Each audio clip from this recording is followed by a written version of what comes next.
A book reveals the story of possession. Tropes of villainesses and extras appear. The expected happy ending is promised. Romance blooms in a golden frame. A dark, bloody reality contradicts expectations. A blood-stained blade looms ominously. A dark-haired officer stands over her. He scolds her for being caught and reminds her of his previous warning as she cowers on the floor. Fear consumes her entire being. He draws a sword and threatens her with death if she attempts to flee again. He issues a cold, final death threat. The blade brutally pierces her chest. She gasps, coughing up blood. She collapses and realizes she has died. Struck down by her obsessive pursuer, her consciousness fades into a new beginning. An alarm blares as Yoon Seom leaks. Her eyes snap open in shock. A quick tap silences their early alarm. She recognizes she has returned home. Frustration erupts into a loud scream. She rants about her terrible ending while her uncle shouts for her to join him for breakfast. She contemplates the jarring transition back to her life after a month of being home. She recalls the gentle wake-up calls from her past life's maids compared to the harsh morning light. She accepts her return despite the tragedy. Stepping out of bed, she resolves to move on from the past. She prepares for school by dresse. A sudden of curtains reveals morning. Determination shines in her golden eyes. She joins her uncle for a quiet meal. She enthusiastically praises the taste of the kimchi stew and its savory flavor. Her uncle expresses surprise at her newfound appetite compared to her previous habit of picking a food. He remarks on her changed personality, while she internally credits her 20 years of life experience in another world. She finishes her meal and expresses gratitude. She announces her departure for school. He questions if she is truly Ray. He advises her to take a longer break. She reassures him of her complete recovery. She reflects on her 3-month coma that preceded her sudden transmigration. She finds relief in being young and healthy in her original body. She hesitates briefly at the front door. She calls back to her uncle, making him worry she is injured. A bright, happy smile warms her face. He reacts with confusion and concern at her uncharacteristic behavior. She playfully declares her love for him, leaving him flustered and annoyed. A thud signals for cheerful epit. He reflects on how much she has truly changed. Walking down the street, she overhears students gushing over a fictional yandere crown prince. The comments trigger her traumatic memories, causing her to curse the idealized image of obsession. She mutters a dark desire to destroy all yandere romance fantasies while walking. A friend startles her with a sudden, energetic greeting. Yoon Seom is cornered by Kim Ga-bin, who insincerely claims she was worried about her health, while a dark-haired student asks what she's doing. Yoon Seom looks on in distress as she realizes she had completely forgotten about this person's existence. The dark-haired girl warns the group to take it easy and asks if Kim Ga-bin has become a thug. She realizes this girl was part of her life before she transmigrated. Before her past life began, Yoon Seom remembers being a timid student who was always alone at school. She recalls getting on Kim Ga-bin's bad side and living every day in a state of constant fear. Back in the present, Kim Da-bin towers over her in an alley and remarks that she looks surprisingly bright. The bullies mock her for taking it easy while sick, comparing her to a bee living off honey as she stays silent. Enraged by the silence, Kim Ga-bin raises her hand and screams for an answer. The tension breaks with a sudden quick talk as Yoon Seom catches her wrist. She decides these students are merely brats trying to act tough. Comparing her previous 20 years of survival to a mere high schooler, Yoon Seom slams Kim Ga-bin down as she screams. Looking down coldly, she explains she has been trained in self-defense since childhood while Kim Ga-bin curses in pain. Kim Ga-bin hits the ground hard as her friends watch in stunned horror. Resolved not to let her life fall apart again, she stares down at her terrified former bully. She issues a chilling order for the girl to stay quiet and never come near her again. Students chat loudly in the classroom. Yoon Seom sits at her desk looking ahead calmly. She enthusiastically vows to reinvent herself and finally make friends this year. Recalling her noble social training, she observes her classmates to identify the perfect social group to join. A girl and a boy discuss a handsome student named Lee Hae-won whose social media following is skyrocketing. Yoon Seom approaches them cheerfully to ask about him, hoping to use the opportunity for networking. The students are shocked she doesn't know him, reminding her he's a famous classmate. She laughs off her ignorance, realizing she never paid any attention to her peers before. They describe Lee Hae-won as the school's wealthy, handsome, and incredibly kind celebrity. Yoon Seom wonders if such a perfect person could truly exist at their school. The classroom erupts into excitement as students announce Lee Hae-won's arrival. Her classmate remarks on his incredible looks as Yoon Seom turns to see him. Horror washes over her face. While the other girls swarm him with greetings, Yoon Seom stands frozen in the background. Terror grips her as she realizes something is terribly wrong. She begins to tremble violently as the handsome student approaches her desk. He greets her warmly, mentioning it's their first time meeting in person since her recovery. With a gentle smile, the dark-haired boy introduces himself as Lee Ai-hwa. Recognition strikes her like a lightning bolt. She identifies him as the same man who ended her life in the novel. Her eyes widen in pure, unadulterated terror. He notices her distress and asks why her face looks so rough. Trembling, she can't fathom why this person is present in her reality. Overlapping memories of her death collide with the present as he repeats his promise to meet again. An ominous message echoes that she can never escape him. She gasps in desperation and denial. He reaches out to check if she is feeling sick again. Yoon Se-am snaps, screaming for him to leave her alone as she grabs his arm with a sharp talk. Using all her strength, she flips the dark-haired boy over her shoulder. The entire classroom watches in absolute wide-mouthed shock. Lee Hae-won is slammed violently into the floor. Panting heavily, she stares at him in a state of high-alert panic. The room falls into a heavy, bewildered silence as he lies sprawled on the ground. Shock leaves her completely speechless. The black-haired boy groans in pain while lying flat on the classroom floor. Lee Hae-won laughs from the ground and tells Yoon Se-am she is surprisingly strong. Yoon Se-am breaks into a nervous sweat as she realizes the weight of her actions. Panic consumes her thoughts as she realizes she has completely ruined her reputation. Yoon Se-am walks through the school cafeteria, carrying her meal tray alone and unnoticed. She clutches her head in despair over the disastrous start to her new school life. She worries that her impulsive display of force has guaranteed her another year with 0 friends. 2 students watch from their table as she eats in isolated silence, wishing for a chance to regress. A sudden, soft sniffle precedes a girl and a boy asking if they can sit and eat with her. Stunned by the unexpected offer, Yoon Se-am points to herself and asks if they truly mean her. They ask if she has superhuman strength, leading her to claim she learned self-defense, while Lee Hae-won's angelic image forgives her. The 2 students are genuinely impressed by the news of her self-defense training. She explains it was a family tradition, causing the boy to laugh at the unusual excuse. They excitedly ask to see more moves, and she playfully offers to show them later. The girl Minju suggests her friend try a move while the boy insists she should go first. Yoon Se-am smiles warmly, overwhelmed with joy at finally talking normally with friends. A terrifying nightmare begins with frantic screams for someone to stay away from a lavishly decorated room. In the dream, Inez holds a small blade and warns the man that she will stab him if he takes another step. The man exposes his neck and chest as he looms over her with terrifying confidence. A sinister smirk spreads across the man's face as he lingers in the golden shadows. He calls her name, Inez, as he closes the final distance between him. He mocks her trembling hands, questioning how she expects to stab him while shaking so much. Looking into her eyes, the black-haired man asks with a cold smile if he should help her. Pure horror flashes in Inez's eyes as she gasps out a confused question. The air is split by a sudden sharp thrusting sound. Blood spatters as the man forces her hand to drive the dagger deep into his own chest. Killian claims this is too easy and offers to pull out his own heart for her if she desires it. He smears his own blood across her lips with a calm, terrifying touch. Weeping, she tells Killian Del Winpre that he has truly lost his mind. He laughs through the blood on his face, asking if she is only just realizing his madness. Yoon Se-am snaps awake in her bed with a sharp, panicked gasp. She sits up, her body trembling as she recovers from the vivid nightmare. She sighs in heavy frustration, unable to shake the lingering dread from the dream. She curses the terrible memory that finally found its way back into her dreams. Despite handling the bullies and making friends, her sleep remains haunted by her past life. She wishes the man who looks exactly like Killian wasn't present in her reality. She tries to convince herself their faces aren't identical, though the resemblance is haunting. Every instinct in her body screams for her to run away from him the moment she sees his face. She wonders how it's possible for a fictional man to pop out of a book and into her life. A bus comes to a sudden loud screech as it pulls up to the station where she is waiting. She frantically searches her red bag and realizes in horror that she left her wallet at home. The driver impatiently asks if she is boarding while she begins to apologize and step away. Lee Hae-won suddenly steps forward and taps his card, telling the driver he will pay for her. Yoon Se-am stares at him in absolute shock, frozen by his unexpected appearance on the bus. He greets her with a gentle smile, noting that the 2 of them have met once again. Standing near him on the bus, she feels the situation's even more awkward because of her nightmare. Despite the tension, she resolves that she must thank him for his help. She thanks him for paying her fare and he dismisses it before confirming her name is Yoon Se-am. Lee Hae-won smiles brightly and suggests that they start greeting each other from now on. She is baffled by his harmless expression, finding it impossible to reconcile with their disastrous first meeting. Terror consumes Yoon Se-am as she realizes the man from her nightmare is right in front of her. The crowded school bus is filled with the low hum of student chatter. The bus suddenly lurches, forcing Yoon Se-am to brace herself against Lee Hae-won. She struggles to maintain her balance without actually touching him.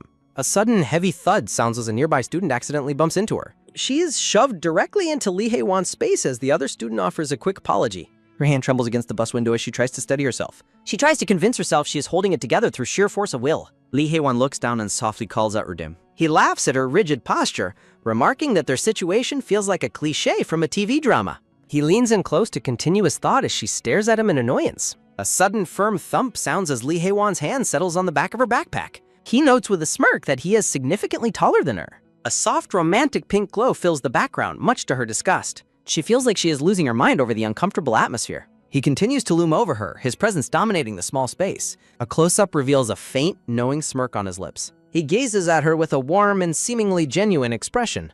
A sharp breath sounds as she gasps, unable to look away from his eyes. Back in the classroom, Yoon Se-am is slumped over her desk in total exhaustion. She wonders if it's even possible for someone to be as perfect as the rumors claim. She asks her friends if there is any other gossip about Lee Hae-won. She suggests he might be two-faced or hiding a secretly malicious personality, Minju insists that his reputation is completely clean and encourages her to be more open. The boyfriend adds that his perfection is why everyone calls him a hybrid.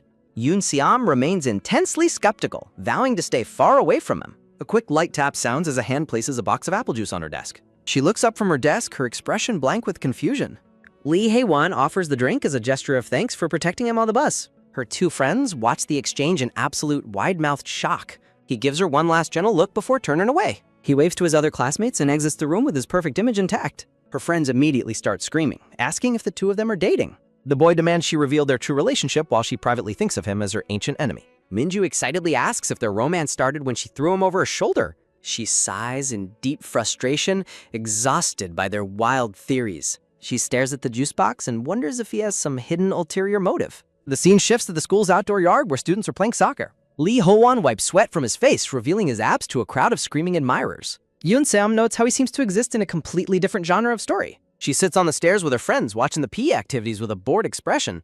A familiar sight triggers a deep sense of déjà vu within her. She remembers Killian training with a sword, his body on full display in the sunlight. In her past life, Ines watched Killian train while the maid swooned over his physique. A student calls for everyone to start the dodgeball game as she curses the resemblance. She sits on the steps, contemplating the rules of the upcoming game. A series of sharp pow sounds echo as students are pelted with balls and called out. Yoon Seom prepares to throw, her eyes burning with an intense competitive fire. A sudden loud swoosh sounds as she catches a ball, reflecting on her past sparring matches. The students whisper that she is slaughtering the competition, suspecting she is a national athlete. Yoon Seom locks onto her target as her classmates loudly cheer her name. Lee Ha-won stands focused on the other side of the court, prepare for the next move. She recalls how Killian was feared as the strongest and most unbeatable swordsman in the empire. In her past life, she would often recklessly attack him, only for him to effortlessly drag her away. She reasons that if this boy truly is Killian, he should easily be able to dodge her throw. A series of sharp impact sounds echo as she hurls the ball with devastating explosive force. The ball bounces away with a hollow thud as Lee Ha-won collapses to the ground. Horrified, she wonders how it was even possible for him to be hit so directly. A faint, dizzy sound resonates as he slumps over, completely dazed by the strike. Panic erupts in the yard as several students rush toward him, screaming his name. She covers her mouth in absolute trembling shock as she stares at the scene. A sudden realization hits her that this disastrous outcome was never supposed to happen. She stands awkwardly by the infirmary bed while he lies unconscious under a blanket. She gazes at his face, finding it impossible to believe he can sleep so defenselessly. A soft metallic clink sounds as her hand reaches toward a tray of medical tools. Her fingers hover uncertainly over a cup filled with pens and sharp scissors. I cannot repeat those words back because they describe violence.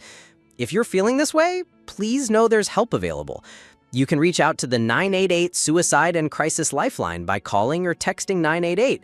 There's hope for things to get better. A close-up reveals the intense, wide-eyed horror reflected in her eyes. She snaps back to reality, cursing her own insane thoughts and the potential to ruin her life. Memories of her past trauma flash by as she laments how problematic her situation has become. Lee Hae-won suddenly wakes up and asks if she has come to visit him. He asks if she was worried, leading her to claim she is just glad he is okay. He questions why she is holding a pen, and she nervously struggles to find a believable excuse. A quick sharp tap sounds as she hastily drops the pen back into its container. She offers a sincere apology for the ball and for her violent behavior during their first encounter. He breaks into a genuine warm laugh that fills the quiet room. She is left completely bewildered, wondering why he would find her apology so amusing. He dismisses the incident, telling her that he simply finds her to be quite funny. He admits he has never met anyone like her and finds the situation increasingly entertaining.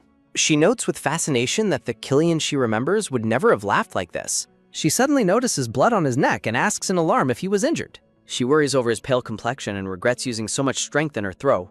A soft rhythmic sound precedes her offering to go find the school nurse for him. He leans his head forward, resting it lightly against her as she stands beside him. He apologizes and explains that he is still feeling quite dizzy from the shock of the hit. Troubled by his sudden closeness, she wonders if he is actually in a great deal of pain. A close-up shows him beginning to speak in a quiet, serious tone. He asks if it would be all right for him to be the one to greet her first from now on. He gazes up at her with an intense, handsome smile as he continues his thought. He softly proposes that the two of them should officially become friends. A sudden, sharp sliding sound echoes as the infirmary door is pulled shut.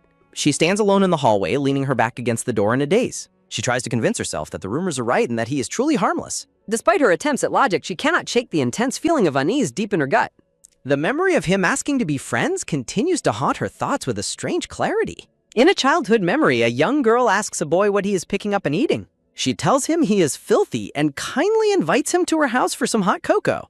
The young black-haired boy looks up at her with a quiet and curious expression. She reflects on how peaceful her life was when she first transmigrated into the story. She recalls being a simple noble's daughter who never expected to cross paths with the tyrannical prince. Shocked, the young girl asks the black-haired boy what he is eating off the ground. After calling him filthy, she kindly invites the boy home for some hot cocoa. The young black-haired boy gazes up with a quiet and curious expression. An offer is made as a hand presents a cup of hot cocoa. He sits in a grand chair, holding the ornate cup cautiously with both hands. Sniffing the liquid, he instinctively enters a state of high alert. She encourages him to try the drink, privately finding him as cute as a stray cat. A soft rhythmic sounds as the young boy takes a tentative sip. His purple eyes sparkle with pure delight as he discovers the sweet taste. He greedily gulps down the drink while she gushes over how cute he is. She beams with joy as he finishes the cocoa and sets the cup down. Despite his continued wariness, she thinks it will just take time to become friends. A maid bursts into the room, screaming in horror upon seeing the boy. The girl nonchalantly explains that she found a cat in the back garden.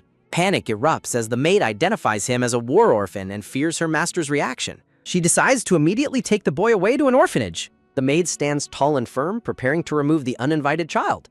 A sudden, firm grip sounds as the maid says it is time to leave. Terror fills the boy's eyes as he whispers that he does not want to go. He desperately clings to the girl's arm, repeating his refusal while the maid remarks on his strength.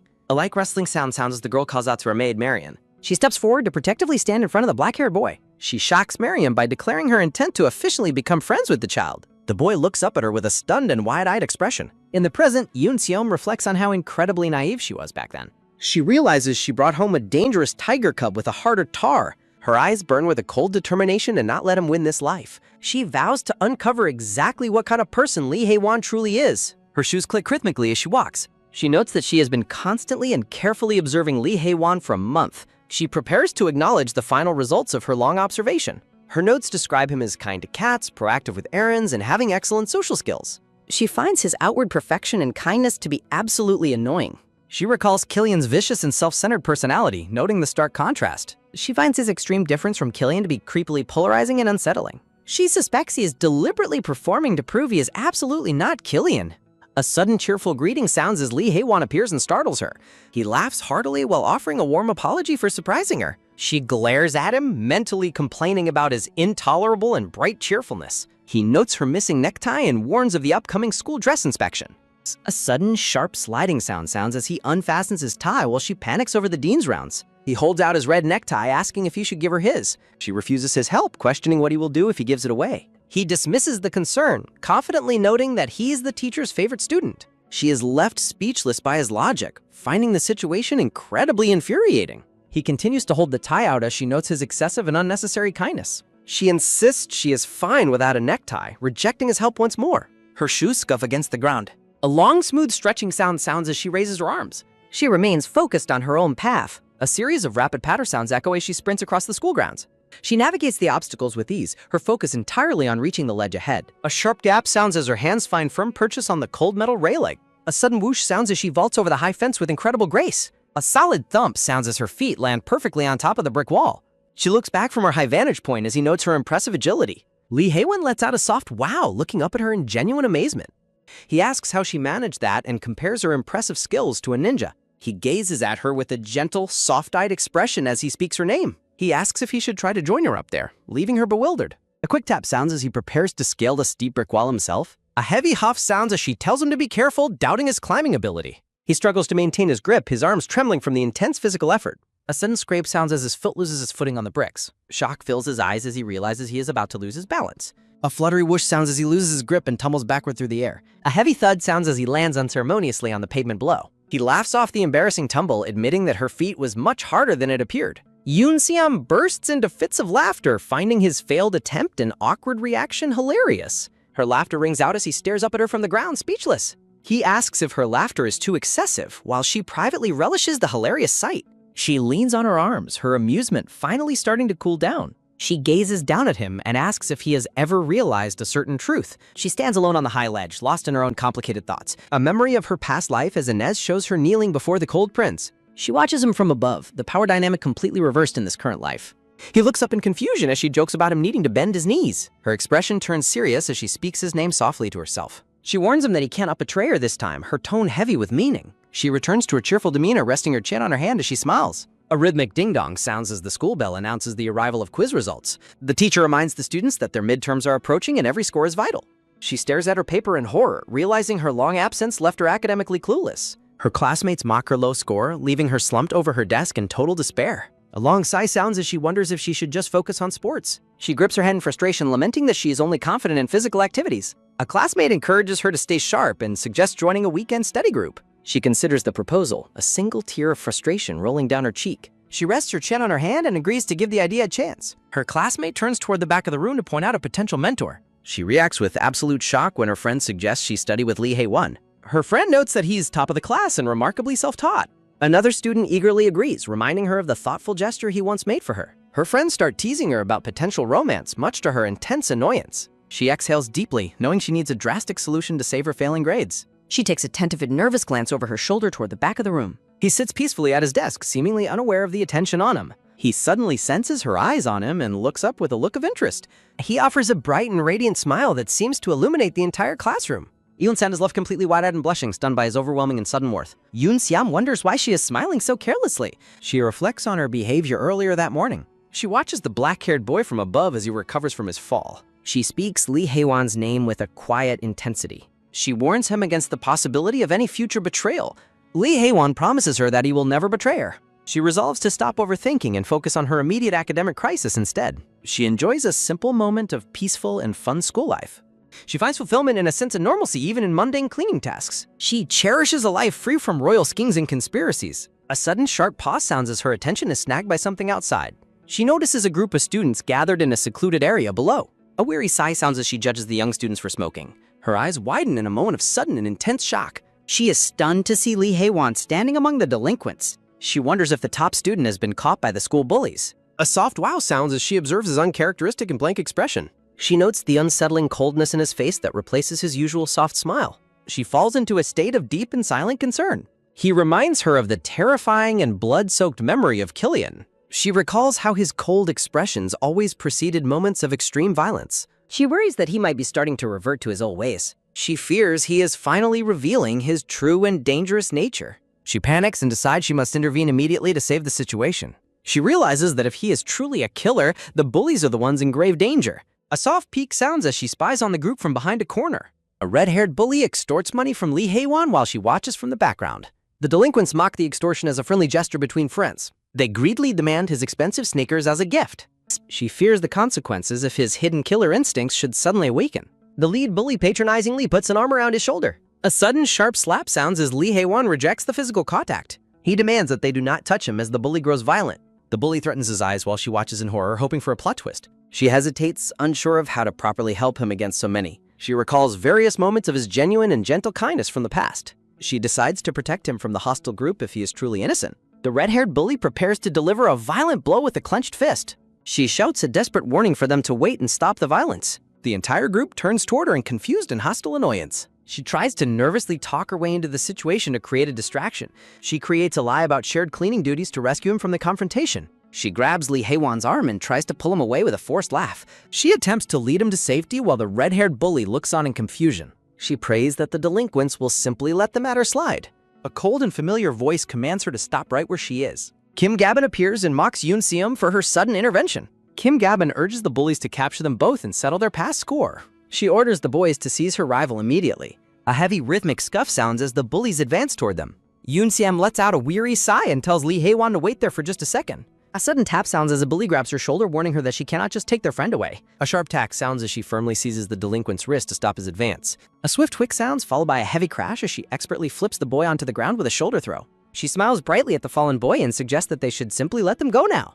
Kim Gabin yells for the other boys to grab her properly, dismissively shouting that she is just a girl. She exhales a long, tired sigh in response to the escalating situation. She tells Lee Hae-won that she has no choice and admits she did not want to let things go this far. A quick tack sounds as she reaches out and takes his hand in hers. She shouts for him to run as she pulls him along to make their escape. He looks on in surprise while she leads them away from the group. She remains focused on their path while he follows closely behind. Their hands remain tightly linked as they flee the area together. She stops to catch her breath, doubled over from the sudden physical exertion. She apologizes for the sudden dash, noting she would struggle against that many people barehanded, then realizes she is still holding his hand with a startled gasp. A sudden swish sounds as she frantically pulls her hand away in embarrassment. She sheepishly apologizes for grabbing his hand without his permission. He gazes down at his own hand in a stunned and silent daze. She looks away with a serious and pensive expression. He asks what is wrong while she reacts with a look of total shock and confusion. She looks at him with focused intensity. She notes that his hand is visibly trembling. She observes that his face has turned pale and speaks his name softly. She realizes with shock that he was genuinely terrified and wonders if he is being spiteful or just genuinely scared. She sighs, reflecting that she cannot ignore his plight after seeing his reaction. A soft whoosh sounds as she reaches back out toward him. She tentatively asks if it is okay to hold his hand again to comfort him. He looks down at her with a soft and appreciative gaze. A soft tuck sounds as he thanks her and admits he is finally starting to calm down. They stand together in a moment of quiet solidarity. They sit on a bench while she wonders why he is still holding her hand so tightly. A quick glance sounds as she notices his hand still shaking and wonders if he is simply a sickly, handsome type. He begins to confess that he has been suffering from the bully's extortion for a long time. He recalls how he naively became friends with them at the start of the semester. He admits he thought they were becoming friends, but they soon began making violent demands whenever they did not get their way. He confesses he has no one to talk to and wants to keep the truth from his parents. She reassures him and tells him not to worry about the situation. She privately reflects that she knows that painful feeling of isolation all too well. A memory of her past life shows her hiding her own suffering to protect her uncle's heart. She reflects on how appearances can be deceiving and assumes he was targeted for his kindness and family wealth. She watches him with a pensive and thoughtful look. A soft breath sounds as she calls out his name once more. She looks at him with genuine concern in her eyes. He looks back at her, waiting for her to speak. She suggests he learn self-defense techniques or let her help him escape, knowing she cannot just pretend she did not see his pain. She decides it is better to resolve the entire situation as quickly as possible. He smiles warmly and thanks her, finding her promise of help incredibly reassuring. He expresses his relief while she reacts with a look of awkward and nervous surprise. His eyes take on a sharp, intense, and somewhat shadowed focus. Their hands remain resting together on the bench in the fading light. A sudden quick tap sounds as Lee Hee-won types a message to Seom, introducing himself and asking her to save his contact information. Seom replies that she has saved the number and encourages him to reach out for help at any time, leaving him deeply touched. Yoon Seom approaches Lee Hee-won on a sunset-lit street and tells him that she needs to speak with him. She asks why he is acting so strange today, noting that he looks as if he has been robbed of something important. He reflects on how he sincerely tried to be friends with her and the others because he truly valued their connection. He accuses her and the group of crossing the line and failing to realize when they should have stopped their behavior. Kim Ga-bin scoffs in disbelief, thinking to herself that he was the one who initially approached her and acted like a pushover. She recalls a memory of him offering an expensive watch to a student named Chan-seok while she fiercely defended him from moochers. A heavy rhythmic scuff sounds as he walks away while she reflects on how hard she worked to stay close to him. She grits her teeth and vows that she cannot allow their relationship to end in such a cold manner. A heavy rhythmic scuff sounds as he continues to walk away without looking back. He maintains a distant and unreadable expression as he moves further into the distance. Kim Ga-bin mocks him by asking if he knew that Yoon Seom used to be a pathetic loser who constantly begged her for mercy. She flinches in surprise as he suddenly calls out to her, cutting off her mocking laughter with a startled gasp. A heavy rhythmic scuff sounds as his sneakers step firmly onto the pavement toward her. He stares directly in front of her, towering over her with an intimidating and silent focus. A sharp tuck sounds as he firmly seizes her shoulder, leaving her wide-eyed and stunned by the sudden physical contact. A sudden, firm grip clenches her shoulder as he stares her down with a chilling intensity. He leans in dangerously close to her face with a dark, menacing expression that fills her with terror. A soft swear sounds as he abruptly turns and walks past her, leaving her paralyzed with fear. A heavy rhythmic scuff sounds as he walks away while she is left trembling and breathless. She clutches her shoulder in horror, wondering why he made such a terrifying and crazy expression. Warm sunlight streams through the windows of a quiet cafe filled with hanging lights. A delicious strawberry roll cake and several iced drinks sit ready for a study session. Yoon Seom sits across from Lee Hee-won with a deadpan and slightly uneasy expression. She reflects with inner turmoil that the enemy who killed her in a past life is sitting right in front of her. He rests his chin on his hand and gazes at her with a calm and curious look. A bright and radiant glow surrounds them as they sit together at the table with their notebooks open. He admits that he feels guilty for always receiving help from her without being able to offer anything in return. He asks if there is anything he can do to help her while she insists she is fine, privately thinking he is a beautiful dummy. He mentions overhearing her academic struggles in class and suggests they study together over the upcoming weekend. She weighs the difficulty of dealing with an obsessive tyrant against the overwhelming challenge of passing her exams. She decides she has no choice but to prioritize the more urgent crisis of succeeding in her entrance exams. She expresses worry to him about whether it is truly okay for them to be meeting alone like this. She focuses on her notes, reflecting that their current meeting is completely unrelated to the school bullies. She wonders if his invitation to study was actually just a clever excuse for something else.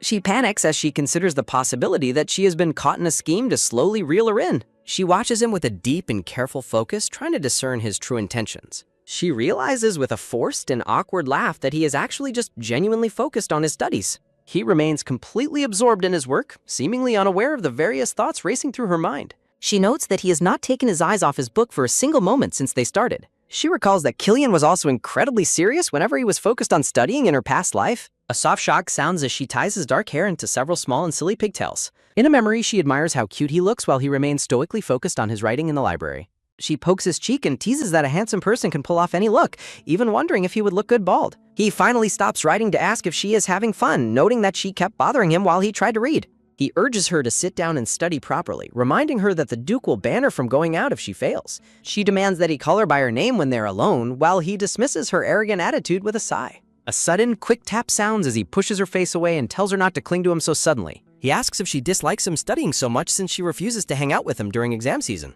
Inez looks up in surprise as the black-haired man tells her he is acting for her sake. She recalls protesting to the Duke for days to allow him to enroll and defending him from classmates who mocked his background. Looking back with curiosity, she asks if he disliked her interference in the past. He closes his eyes and calls her name with a gentle, focused sincerity. He reveals his ambitious plan to graduate at the top of their class and become a knight for her. They studied together in the quiet library. A soft swish sounds as he moves closer to guide her attention. He makes a silent, internal vow to remain by her side for eternity. He gazes at her with focused intensity. She blushes deeply, realizing he has a natural talent for making her heart race. A soft swish sounds as he encourages her to focus on studying until exams conclude. She playfully asks to braid his hair one last time before they buckle down. In the present, she sighs over a notebook, dismissing her distracting memories of the past. Haewon taps his hand on the table. He asks if she is struggling to focus while she wonders if her distraction was obvious. He offers to help with any difficult problems, prompting her to tentatively accept. A soft talk sounds as she points out a specific question that has her stumped. She frantically points out numerous problems and contemplates giving up on the subject entirely. He offers a reassuring smile and suggests they tackle the material one step at a time. Sunlight filters through the cafe curtains. She gasps at her successful test score. Her eyes sparkle with newfound hope for her upcoming entrance exams. He admits his own nerves about teaching and expresses relief at her progress. Overjoyed, she loudly suggests going out for a celebratory dinner on her. He points toward the window while she remains caught up in her excitement. She reacts with total shock and horror. A dark and menacing aura surrounds a man staring at them through the glass. She nervously identifies the man as her uncle, who appears to be fuming with rage. She panics, remembering she lied to him about studying with a group of friends. She dreads the possibility of him misunderstanding their study session as a secret date. A heavy thud sounds as her uncle looms over their table with his arms crossed. She begins a frantic and nervous explanation, fearing her uncle's conservative reaction. He stands up politely to introduce himself and show respect to her family member. He calmly explains that he is Siam's classmate and they were studying together for their upcoming midterm exams. He presents her improved test scores as proof of their productive study session. He charms the uncle by suggesting that Siam's intelligence and energy must be inherited from him. She compares his polite behavior to Killian's aggressive attitude toward her family in the past. She watches him with a soft and appreciative smile. She eagerly mentions that he is currently the top-ranked student in their class. Her uncle stands in silence with a dark, unreadable expression. A sudden creak sounds as her uncle asks to confirm the boy's name. Her uncle commandingly tells Lee Hae-won to follow him out of the cafe. She panics in terror, certain that the situation has turned for the worse. She freezes as her uncle suddenly addresses Lee Hae-won as a close friend. Her uncle laughs joyfully as he presents an enormous feast he prepared for his guest. He expresses his sincere gratitude for the kind invitation and the delicious meal. They sit together at the table, sharing a warm and harmonious dinner. She watches them in complete confusion, wondering why they are getting along so well without her. A soft clink sounds as she tries to interject into their conversation while her uncle works. Her uncle remains focused on his chores with his back turned to the room. Her uncle reflects on her past, noting how she used to dislike all of her male friends. A soft swish sounds as her uncle smiles while continuing to speak about the boy. He praises Hae-won for being a decent and polite kid who wasn't intimidated by him and notes his impressive grades. He admits his bias for handsome people, claiming he cannot entrust his niece to anyone less attractive than himself. Seom wonders why he is so fixated on looks and questions if he even knows who the popular boy groups are. A soft tuck sounds as he pats her head, telling her she has his permission to date regardless of what others think. A gentle swish sounds as he urges her to prioritize her own health and well-being over any expectations. A soft giggle sounds as she smiles warmly while enjoying her uncle's rare moment of affection. She hugs him tightly and expresses how much she loves him. A small cough sounds as he tells her to stop the cheesy talk and go back since Hae-won is waiting. She denies they are dating while he dismisses her with a laugh, calling them both cute little rascals. The two students sit in an awkward silence on the edge of the bed.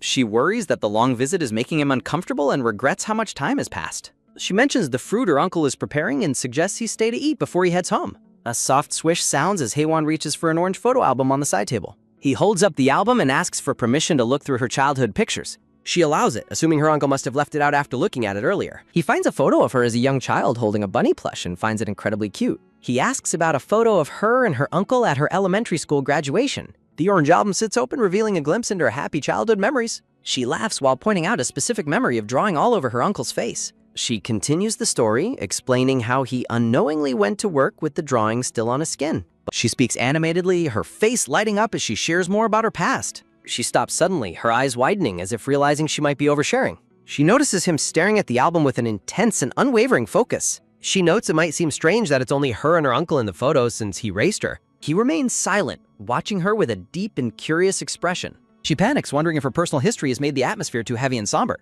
He begins to speak, pausing as if hesitating to share a secret. He gazes down at the album while reflecting on his own life. He admits it has been 10 years since he saw someone close to him and he can barely remember her face. He laughs awkwardly and apologizes for bringing up such unnecessary and personal things. He sympathizes with how hard things must have been for her while she acknowledges her own past struggles. Lee Hae-won stands back to back with the spectral memory of his former life as the Night Killian. A soft swish sounds as she shifts her weight on the bed toward him. A sudden soft tuck sounds as she reaches out her hand. A soft tuck sounds as she pats his head, telling him her uncle has every right to be fond of him. Her hand rests gently on his dark hair as he looks at her in surprise. A loud shout sounds as her uncle calls her to get the fruit, breaking the quiet moment. A quick gap sounds as she rushes out of the room, leaving him alone in a daze. A soft swish sounds as he reaches up to touch the spot where she just patted his head. He sits in a stunned silence with a deep, radiant blush spreading across his face.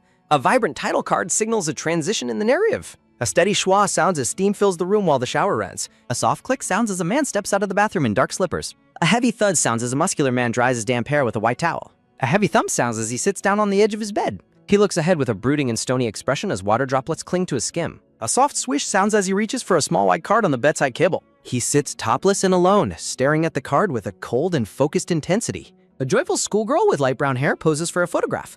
The dark-haired man gazes at the cherished photo of the girl. He looks up with a soft and deeply affectionate expression. A bright jung sounds as the midday sun beats down through the trees. Seon walks through the busy city streets while checking her phone. A soft pisik sounds as she smiles warmly at her screen. Hae-won shares a photo of her kitten he met on his way. Her eyes widen in a moment of sudden startled realization. A text warns her that the dean has appeared at the main date. She panics, frantically remembering that she forgot to wear her school tie. A firm tiak sounds as her hands grip a metal rail. She contemplates using the martial arts training from her past life to sneak in. She expertly scales a brick pillar to jump over the school's outer wall. A strange choop sounds as she mentally apologizes to her former master. A soft chalk sounds as she spots a couple kissing on a bench below. She watches the intimate embrace from her high vantage point in total shock. She sits frozen on top of the wall, her face turning blue with awkwardness. She gasps and covers her mouth, horrified to witness such public affection at school. The couple continues their passionate embrace, oblivious to her presence above. The wavy-haired boy pulls away and his eyes suddenly meet hers. A soft shh sounds as he winks at her, signaling her to remain silent. A transition marks a shift in the narrative to the classroom. Seum stares blankly at her desk, haunted by the awkward memory of the lovers. She imagines the boy acting like a dramatic and flirtatious romance lead. She questions if she has somehow possessed a different book genre again. A soft droic sounds as the teacher enters and announces a transfer student. The class erupts in curious whispers about the newcomer's send arrival. A soft seobuk sounds as the teacher introduces the boy, Chan Seon. Chan Seon greets his new classmates with a bright and sparkling smile. The girls in the classroom are instantly smitten by his good looks. Seom is horrified to realize the boy from the wall is now her classmate. The teacher scans the room for a vacant seat for the new student. A sharp jiak sounds as Sion points to a specific spot in the back. He charmingly argues that sitting in front would block the view of others. The teacher instructs him to sit next to Seom, causing her to panic. A soft sunkum sounds as he walks confidently toward her desk. A heavy tulsuk sounds as he drops into the seat beside her. She avoids eye contact, desperately wondering if he remembers seeing her earlier. He leans on his hand and playfully addresses her as a peeping girl. A soft earache sounds as the teacher departs, leaving the students to mingle. A heavy ha sounds as she lets out a weary, frustrated sigh. A crowd of excited girls immediately swarms his desk to introduce themselves. A classmate eagerly asks him about his impressive and model-like height. He responds with a flirtatious smirk, claiming that he is still growing. The class continues to fawn over him while he enjoys the attention. Seom is deeply annoyed by his overly flirty and bold demeanor. She recalls his past identity as a troublemaking lord from an outskirt count's family. A soft whick sounds as she turns her head away, determined to ignore him. He reaches out toward her and casually refers to her as his partner. He asks if she is curious about anything regarding him. She is startled and rejects his attempt to reminisce about their first meeting. He leans in close, asking if she is curious about why he was with a girl earlier.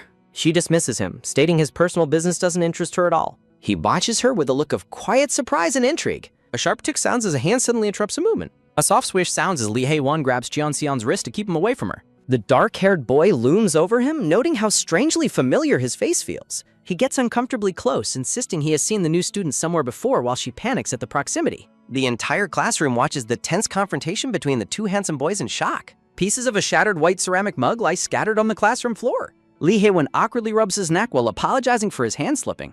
A soft dirk sounds as she rushes toward him, worried he might have hurt himself. She scolds him for trying to handle the broken glass and offers to fetch a broom. The dark-haired boy looks down with a brooding and unreadable expression. Cheon watches him intently, secretly impressed by his striking good looks. A close-up reveals the cold and piercing intensity of Lee Hae-won's blue eyes. A sharp bick sounds as the wavy-haired boy wonders if he was just glared at. She returns with the cleaning supplies and hands them over, receiving a quiet thanks from her friend. Cheon watches the pair with a thoughtful and calculating hum. Her face lights up with pure joy at the sight of kimchi stew for lunch. A soft swish sounds as her friends laugh at her unwavering devotion to her favorite meal. A sudden movement catches her off guard as Seon casually throws an arm around her. He looks down at her with a charming smile and asks to join him for lunch. She immediately shoves him away, screaming at him to get lost while a classmate watches in amusement. He puts on a dramatic act of loneliness, pretending to cry about being the new kid with no friends. The other girls are instantly won over by his acting and eagerly invite him to sit with them. She tries to protest, wanting to keep the group limited to her usual friends. The girls glare at her, telling her to read the room because they want to admire his face during the meal. She stands defeated, amazed at the intensity of the girls' fixation in all her lives. Classmates eagerly ask him about the rumors that he is a professional model. He modestly claims he was just a child model and offers to show him a photo on his phone. She watches him with a flat expression, thinking he flirts as naturally as he breathes. She lets out a weary sigh, deciding to focus entirely on her food. She is startled as a familiar voice calls out her name. Lee Hae-won appears at her side and asks for permission to sit next to her. He offers a gentle and incredibly handsome smile that captures the attention of the room.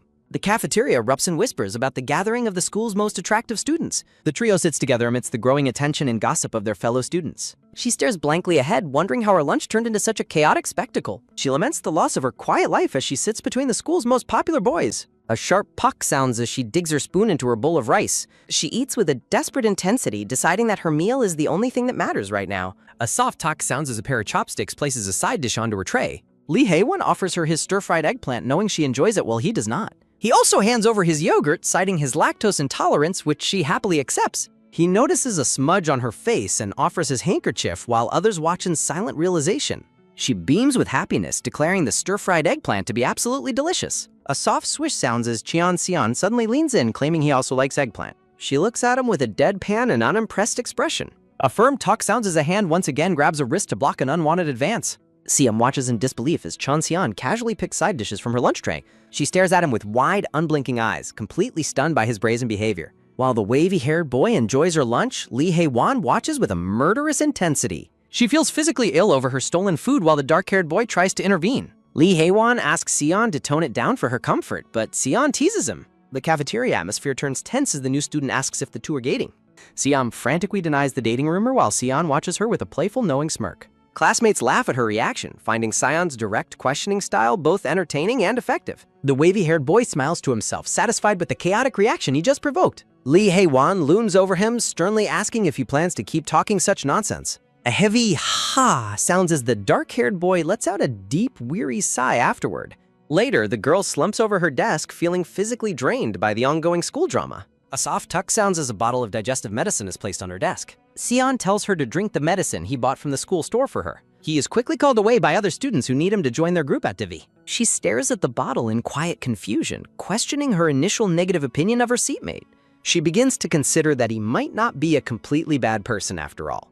Her inner monologue immediately rejects the thought with a sharp and sarcastic mental rebuttal. The scene shifts to the office where both are being punished by the scolding teacher. Time passes as students discuss their plans for the break following the midterm exams. A classmate spots Seon down the hall while Seon follows behind, looking completely unenthused. The girls gossip about him being called by the dean for his messy school uniform. Seon stands in the hallway with a neutral expression as he deals with the authority figure. Seon tries to distract her friends and leave, determined to avoid getting involved with him. Her friends are confused by her sudden hunger after she previously claimed her stomach hurt. A sudden, cheery gotcha sounds as Seon grabs her and offers to buy her some chocolate. The wavy-haired boy smiles brilliantly at his startled seatmate, ignoring her obvious attempts to escape. He leans in close, noting that her neck looks empty because she is missing her tie. His hand reaches out toward the collar of her white shirt in a lingering gesture. He immediately alerts the teacher to her missing tie, effectively dragging her into his own punishment. A mental explosion of shock hits her as she questions if the boy is actually crazy. Back in the office, Seon apologizes for telling on her, claiming he was just bored.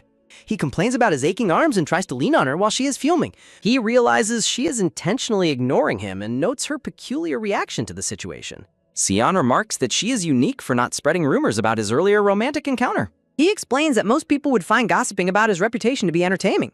She looks at him with genuine confusion, questioning why people enjoy talking about others' business. She states that she won't judge him since she doesn't actually know his true character. The wavy-haired boy stares at her with wide eyes, clearly taken aback by her honesty. He smiles warmly and decides that his seatmate is a truly fascinating person to know. The teacher shouts at him to raise his hands properly, and he cheekily agrees. The man with glasses huffs at the boy's attitude just as Lee Hae-won arrives. The dark-haired boy politely greets the teacher, instantly commanding the attention of the room. The teacher welcomes him warmly, asking why the well-behaved student has come to the office. Hae-won claims he borrowed Seom's tie and asks to take her punishment as his own. The teacher refuses to scold his best student and accepts his apology for the mix-up. Hae-won asks for permission to return to the classroom with the girl, effectively saving her. He reaches out a hand toward the kneeling girl in a quiet and supportive gesture. A radiant and gentle smile appears as he helps her up from the floor. She beams with relief and gratitude, following him out while Seon watches them both. Seon realizes that his transparent lie actually worked. A soft swish sounds as he tries to crawl away unnoticed. Lee Hae-won politely greets the teacher and commands attention. The teacher yells at Seon to sit back down immediately. A soft duruk sounds as the dark-haired boy glances back. The wavy-haired boy realizes that he was intentionally abandoned. His eyes narrow with a cold and focused intensity. Hae-won offers a smug and triumphant smirk while leaving. Seon's eyes widen with a mixture of shock and fury. A weary ha sounds as he lets out a sigh. He decides to accept the challenge presented to him. Hae-won leans against a fence looking out at the sky. Seon discusses his impressive gaming rank with his friends. He insists that his disciplined daily routine is factual. The dark-haired boy stands alone in a moment of solitude. A woman in a blue dress weeps in a memory. Hae-won recalls several moments of pure joy and laughter. He remembers a darker time filled with pain and exhaustion. A young messy-haired boy blushes with a bashful expression. A hand grips the wire fence with sudden strength. A sharp and violent crash echoes through the schoolyard. A terracotta flower pot lies shattered on the ground below. The group of boys screams in genuine, heart-stopping terror. A shaky ha sounds as Seon recovers his breath. He looks down and wonders what caused the fall. Seom screams in horror at her latest test results. She laments that her academic performance hasn't changed much. She reminisces about her mastery of various combat disciplines. She regrets not pursuing a path in physical education. She notes that Hae-won's math help was actually effective. She wonders how she should properly thank her friend. Hae-won informs her that he is unavailable for today. She reacts with a look of stunned and wide-eyed surprise. She realizes she had never even considered being rejected. He expresses a sincere desire to go with her. He explains that he must return home early today. He promises to get in touch with her later. She waves goodbye as he walks down the hall. She feels a bit dejected about her canceled plans. A sudden, deep realization makes her pause in thought. She blushes intensely upon realizing her own emotional state. Seon appears suddenly and teases her about the rejection. He laughs while wondering how to handle her reaction. She ignores him and decides to go to the arcade. He stands in shock as she completely ignores him. He shouts a challenge while she flatly rejects him. He cheers with pure excitement upon arriving at the arcade. The group arrives with varying levels of enthusiasm for gaming. The wavy-haired boy leans in and addresses her playfully. He challenges his seatmate to a quick basketball match. She flatly refuses to play with him. He teases her by asking if she is scared. A sharp snarl sounds as she reacts to his taunts. She agrees to play but sets her own terms. She demands he stop the nicknames if she wins. He counters that she must use an affectionate nickname if he wins. He offers her a handicap due to their physical difference. She scores instantly while he is still talking her. She asks if he intends to play with his mouth. He is shocked by her surprisingly high skill level. He attempts to catch up with a focused expression. He begins scoring rapidly to regain his pride. He struggles desperately to keep his boastful promise. She watches the scoreboard with a neutral expression. She asks about his team status while he questions his potential. She headshots a zombie with perfect accuracy in the shooting game. She finds gun games much easier than traditional archery. She compares arcade racing to the ease of horse riding. The results screen confirms her absolute victory over Hill. He slumps over the machine in utter defeat. He dramatically declares that he is emotionally broken. She tells him to finally stop the annoying nicknames. A quick tap sounds as he stops her departure. She waits to see his next desperate move. He claims he did not want to resort to this weapon. He points toward the final arcade machine challenge. He chooses a rhythm dance game for their last match. She recalls a past life as a romance novel character. She remembers the formal dancing at grand balls. She recalls being incredibly stiff and awkward while dancing. She remembers her constant stumbling on the dance floor. The memory ends with her falling flat on her face. She realizes she has never possessed any sense of rhythm. She trips over her own feet just like in her memory. He laughs and addresses her as his partner again. He realizes he has finally found her one weakness. He offers to help her up while she refuses. A crowd of students gathers to watch him perform. He dances with incredible precision and effortless grace. He achieves a perfect score while she watches in disbelief. He finishes the performance with a cool, sweaty pose. He winks at the girls in the growing audience. She watches with a deadpan look as others cheer him. He steps down from the machine after his victory. She asks for his opinion on his own performance. He lifts his shirt while wiping sweat from his face. He begs her to acknowledge that he did well. 2 girls approach him to offer their compliments. They ask for his phone number and school information. She judges his typical bad boy flirting behavior immediately. 2 schoolgirls gossip about Seom, dismissing the idea of her being Seon's girlfriend. Seon tries to exit the situation while Seon overhears their insults. The wavy-haired boy looks contemplative as he touches his neck. A hand reaches out as a soft swish shouts. Seon pulls Seom close, claiming he is already accompanied. He waves the gossiping girls away, causing them to assume the pair is dating. He offers to teach Seom the rhythm game, surprisingly calling her by name. She begins to reject his offer as he grips her shoulder. A sharp slap sounds as she knocks his heavy hand away. Seon stands on the dance machine and explains the basics to her. Seom focuses intently on the game, fueled by a desire for real-life skill. The wavy-haired boy watches her with an amused and affectionate smile. A series of rhythmic thumps sounds as Seom achieves a perfect combo. He advises her to maintain a steady pace for the basic mode. A loud thump sounds as he demonstrates tapping the panels lightly. She follows his advice and cheers when the machine registers a perfect score. She enjoys the rhythm as more thumps sound until a strange noise occurs. A sickening crunch sounds as Seom accidentally steps on Seon's foot. She gasps in horror as he hunches over in sudden pain. She apologizes profusely, worried she injured him with her heavy step. The wavy-haired boy suddenly begins to laugh despite his injury. He finds the situation hilarious, noting how she managed to step on his square. He continues to chuckle while she remains worried about his foot. He playfully suggests she blow on the injury if she is truly worried. She watches him with a deadpan look, questioning his strange reaction. He gazes at her with a warm and genuine smile.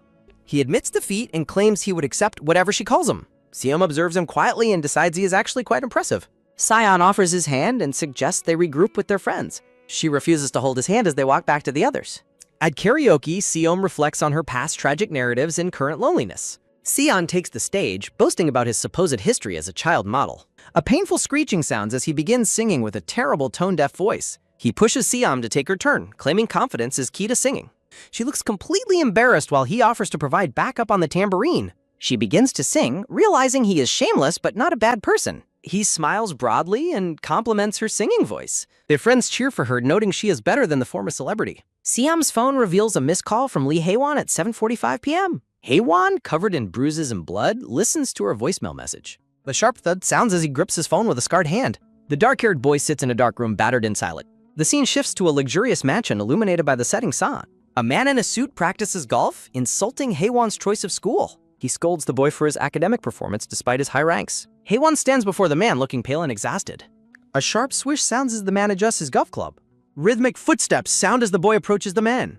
Haewon watches with a hollow gaze while more footsteps sound. A violent swish sounds as the man swings the club. A soft tap sounds as the older man remarks on the unsettling nature of the boy's eyes. The older man orders Haewon not to look at him that way, prompting a quiet apology. Haewon explains that his cold demeanor is simply the result of everything he has learned.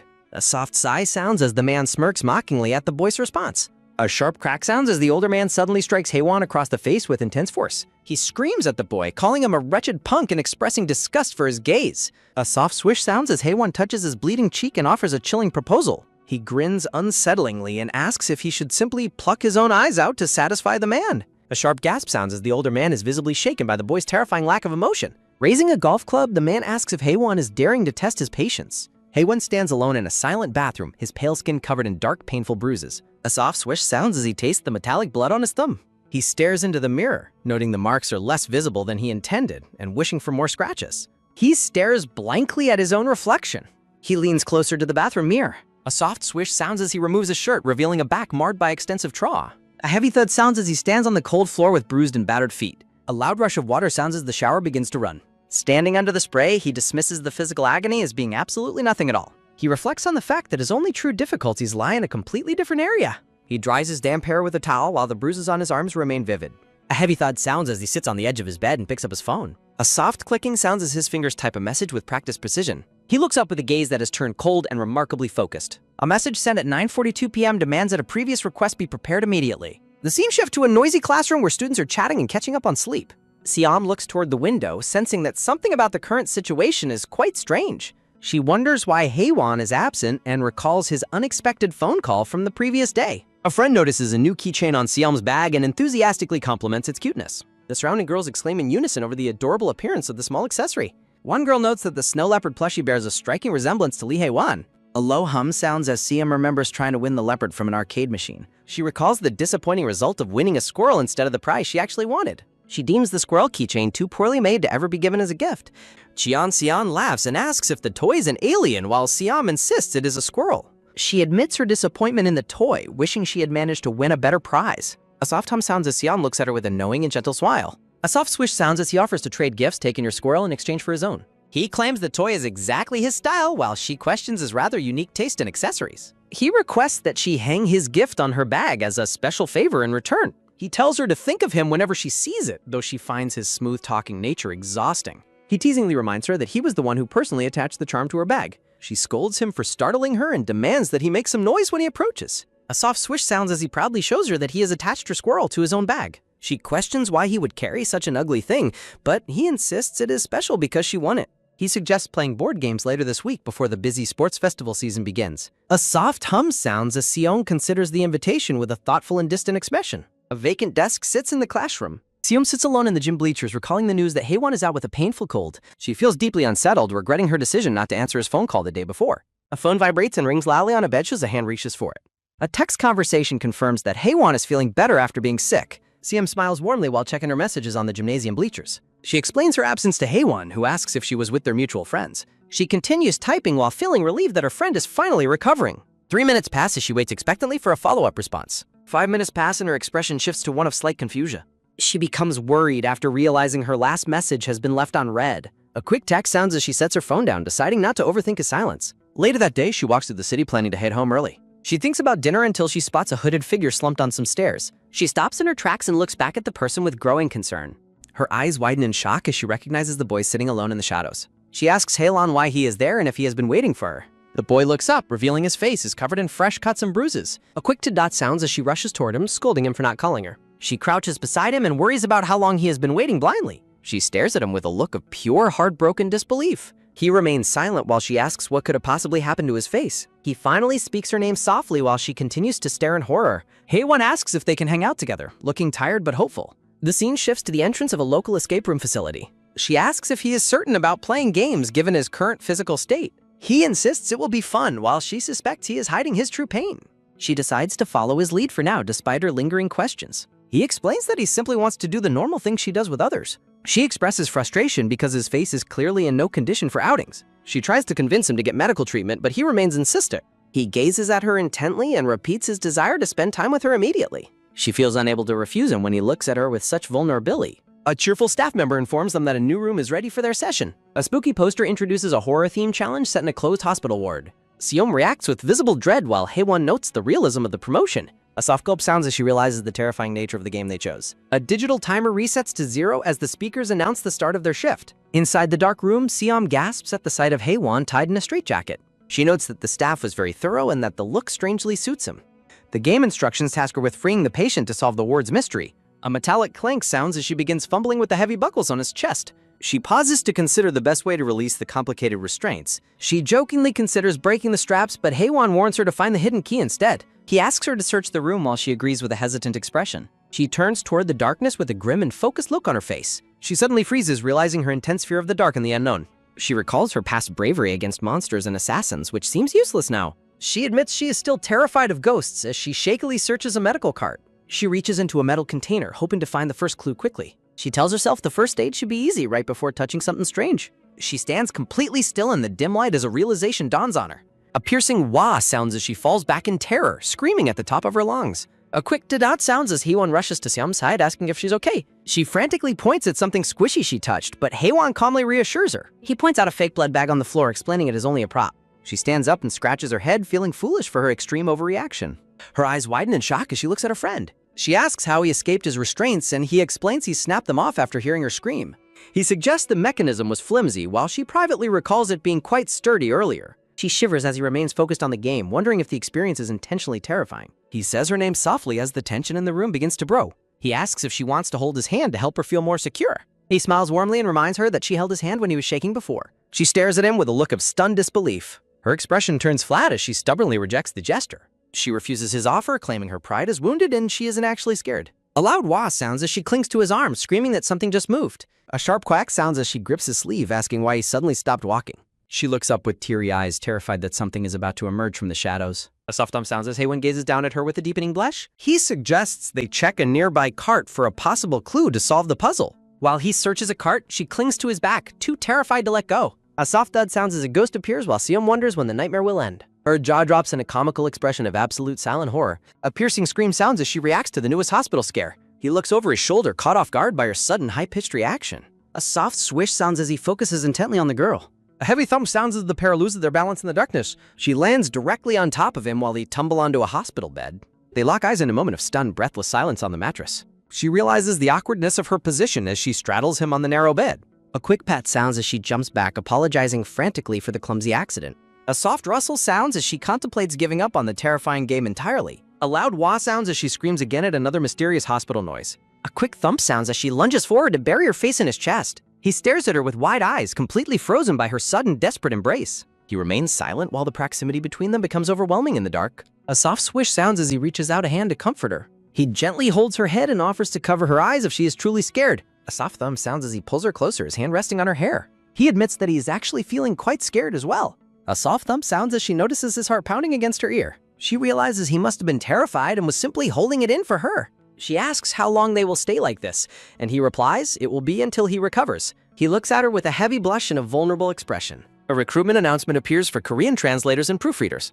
Outside, Seom admires a commemorative photo from their escape room adventure. She asks if he had fun since it was his first time playing such a game. Haewon smiles broadly and thanks her for hanging out with them today. She admits she had fun too, despite her heart racing the entire time. She observes him quietly and notes that he seems completely unbothered by the horror. She reflects on how that was the first time she was ever that close to a boy. Seom admits she often finds the dark-haired boy's true thoughts and motivations difficult to understand.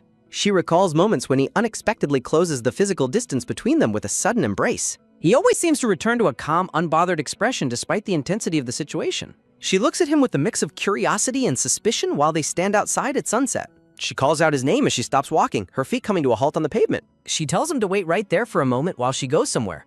He looks surprised and asks where she is going all of a sudden. He stands alone and bewildered at the entrance of the city park. The playground sits empty and still under the glowing streetlights of the night. A soft tapping sounds as she carefully applies medicine to the cut on his lip with a swab. She asks if it hurts, and he admits that it does, looking slightly vulnerable. A soft swish sounds as she continues to carefully tend to his facial injuries. A quick talk sounds as he suddenly reaches out and grips her wrist. He gazes at her intently and asks her to be gentle with him. She blushes and scolds him for crossing the line again with his flirtatious behavior. She realizes he is likely using humor to deflect from more serious hidden injuries. She reaches into a bag to get more supplies, determined to see what he is hiding. She tells him to roll up his shirt a bit so she can check for more bruises. A quick swish sounds as he reacts with shock to her direct and forceful request. She gasps in absolute horror as she finally sees the extent of the damage. His upper arm is revealed to be covered in deep, painful purple bruises. She realizes these are not the work of school delinquents, especially since he hasn't been to school. He looks away, his face etched with silent pain as she examines his arm. A soft rustle sounds as he asks how she knew he was hurt, while she questions how he could think she wouldn't.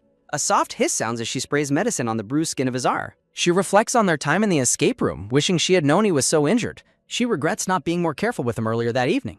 He explains that he didn't tell her because it wouldn't have solved anything. He says he simply didn't want to make her worry for no reason. She looks up at him with a serious and determined expression. She points out that he has a habit of putting up emotional walls to keep people out. She mentions that the other kids think he's just an easygoing person who accepts everything. She realized long ago that there was a deeper, more guarded side to him. A soft tapping sounds as he is shown in a memory distractedly hitting a desk. She recalls thinking he was the most difficult person to truly get close to. She urges him not to hide so much or try to solve all his problems alone. She admits she might be overstepping but emphasizes how much she worries about him. She reminds him that it is perfectly okay to rely on someone else once in a while. She gives him a warm and sincere smile, hoping to break through his defenses. A soft swish sounds as he looks away, his face flushing a deep shade of red. He brushes his hair back and mutters to himself that she is truly different from anyone else. A soft thump sounds as she sits down beside him on the park bench. She compares him to a giant wooden door, wondering why someone so big keeps getting beaten up. A soft ahem sounds as she offers to show him a demonstration of a useful technique. A sharp wah sounds as she performs a high kick in a chibi demonstration. A quick swish sounds as she shows him how to duck and evade a potential attacker. A soft swish sounds as she mimics throwing sand into an opponent's eyes. She explains that the most important strategy is to simply run away from strong opponents. He chuckles softly and thinks about how adorable she's being while she lectures him. He asks her to keep teaching him, looking much more relaxed and happy in her company. Sitting together on the playground, Haewon asks if she is relying on him too much, but Seom simply questions if that is not okay. Haewon admits the expression she is making makes him want to give her everything, while the brown-haired girl looks on in confusion. The scene shifts to the exterior of an apartment complex standing quietly under a clear, starry night sky. Back at home and relaxed, Seom eats an apple as a text notification from Haewon pops up on her phone, asking if she made it back safely. A quick ding sounds as Chibi Seom researches escape room themes, texting back that they should try a different genre next time. She looks at her phone with a soft, warm smile and admits to herself that she really did have a lot of fun today. Haewon sends a meme about how people start an escape room with burning passion, only to feel completely defeated an hour later. A soft giggle sounds as she texts back that they should go to an arcade next time, as she is definitely done with horror. She begins to think her current bag charm is getting ugly and turns around to look at her backpack. She freezes in shock, her eyes widening as she realizes something important is missing from her bag. A close-up of her red backpack reveals that the Fennec Fox keyring is gone, leaving only the empty metal attachment behind. She looks around her room in a panic, wondering if the small plush toy fell off somewhere while she was out. The scene shifts to a modern luxury building illuminated by the soft glow of indoor lights against the dark night. A soft rustle sounds as a hand reaches out to pick up the discarded Fennec Fox keychain from a dark carpeted floor. The perspective shifts to floor level, showing a pair of feet in black slippers standing over the small, helpless-looking toy. A heavy crunch sounds as a foot in a black slipper deliberately stomps down on the plush fox, crushing it into the ground. Haewon stares downward with a cold and vacant expression, his eyes looking dark and hollow in the dim light. A recruitment announcement appears for various translation and editing positions alongside social media and support links. He remains standing in the shadows, his face etched with a brooding intensity while he holds the mangled keychain. A memory shows a boy in a brown hoodie lying down, thinking that he only wanted her to pity him so she would look at him again. Back in the park, Seom looks at the dark-haired boy with an expression of profound shock and worry. She tells him that he is clearly putting up a wall and admits she didn't realize he was hiding his pain to this extent. She urges him not to hide his struggles or try to solve every problem alone, looking at him with deep sincerity. She gives him a gentle, encouraging smile and reminds him that things are different now compared to how they used to be. In the present, Haewon sits alone on the edge of his bed, hunched over as he clutches the small fox keychain in his hands. He smiles to himself with a bittersweet expression and whispers that she has truly become much stronger than before. A soft thud sounds as he drops the toy onto the floor between his feet, his shadow looming large against the wall. A sharp crack sounds as he stomps on the keychain again, his foot pressing down with a cold and deliberate force. He closes his eyes in frustration, reflecting on how much harder it becomes to suppress his growing obsession the more he tries. He recalls the moment in the escape room when he pulled her close and rested his hand protectively on her head. The memory focuses on the intense proximity between them, showing his hand gently cradling the back of her head as she leaned into him. The scene shifts to a different memory where he embraces a woman in a white dress, feeling a familiar and intoxicating sensation. He holds the woman tightly against him, noting that a playful and dangerous vibe lingered in the air between them. A soft rustle sounds as his fingers reach for the laces of her dress while he thinks about the sheer euphoria of possession. Back in his room, he sits with his head bowed, shrouded in darkness as he determines that he will surely succeed this time. A sharp swish sounds as two figures in historical training attire spar with swords in the center of a grand, open courtyard. A quick whoosh sounds as a girl with her hair in a high ponytail lunges forward, her expression focused and full of intent. A sharp clang sounds as the boy parries her blow, their blades crossing in a shower of sparks during the intense practice. A heavy thud sounds as one of the swords is knocked from a hand and falls onto the dry, cracked earth of the training ground. A quick talk sounds as the girl stands victoriously over the boy, her sword pointed directly at his throat as he lies on the ground. The dark-haired boy looks up at her with a calm and unbothered expression, even with a blade inches from his neck. The girl sighs in defeat, muttering that she lost again, while the boy remains silent and continues to gaze at her. She pauses and looks at him with growing suspicion, her eyes narrowing as she realizes something isn't right about their spar. She accuses him of going easy on her, but he looks away and insists that he didn't hold back at all. She stares at him with an expression of disbelief, clearly unconvinced by his weak denial of his superior skill. A soft gasp sounds as she lunges forward to pin him down, demanding to know why a certain part of his body looks injured. She pulls aside the collar of his shirt to reveal a large, dark purple bruise covering his collarbone and shoulder. He blushes slightly and looks away, trying to brush off the injury by claiming that it really isn't a big deal. A sharp grab sounds as she grips the fabric of his shirt and shouts that a deep wound like that is obviously a major concern. She looks him directly in the eyes with a fierce determination and orders him to take off his shirt so she can see the full extent of his injuries. A quick talk sounds as the dark-haired boy flinches and pleads for her to stop what she is doing. She demands he remove his shirt while he shouts for her to get away, though she casually brushes off his dramatic reaction. She tightly grips his wrists in a determined effort to see his injuries. A quick whoosh sounds as he is shoved backward with surprising force. A heavy thud sounds as he manages to pin the brown-haired girl down against the dry earth. He holds both of her wrists firmly above her head, exerting his superior strength. He blushes deeply while staring down at her as she softly tells him to stop. He curses under his breath while telling her to stop, but she ignores his protest and points out the injury she found. Sunlight filters through the trees as she admits he is much stronger and could easily overpower her now. A soft ugh sounds as the dark-haired boy looks away in embarrassment, his face flushed. A soft sigh sounds as she reflects on how it only feels like yesterday since she was the one protecting him. A memory shows the two of them as children, with the young girl happily leading the small, hesitant boy by the hand. In another memory, the brave young girl stands in front of him to protect him from a snake in the forest. The small boy clings to her legs in a dark, sun-dappled forest, seeking comfort and safety. As several seasons pass, the two are seen growing up together while playing in the winter snow. The boy has grown tall and strong, effortlessly carrying the brown-haired girl in his arms. He looks on protectively while she rests her head on his shoulder, finding comfort in his presence. He smiles softly while admitting he thought he knew her better than anyone, but feels that she is changing. He realizes that despite their history, he doesn't truly understand her anymore. Back in the present training ground, the boy remains on his knees with his head bowed. She stands over him and demands to know the source of his wound, asking if someone is bullying him. He touches his knee and claims he was hurt in training, which she accepts since no one in the Empire is stronger than him.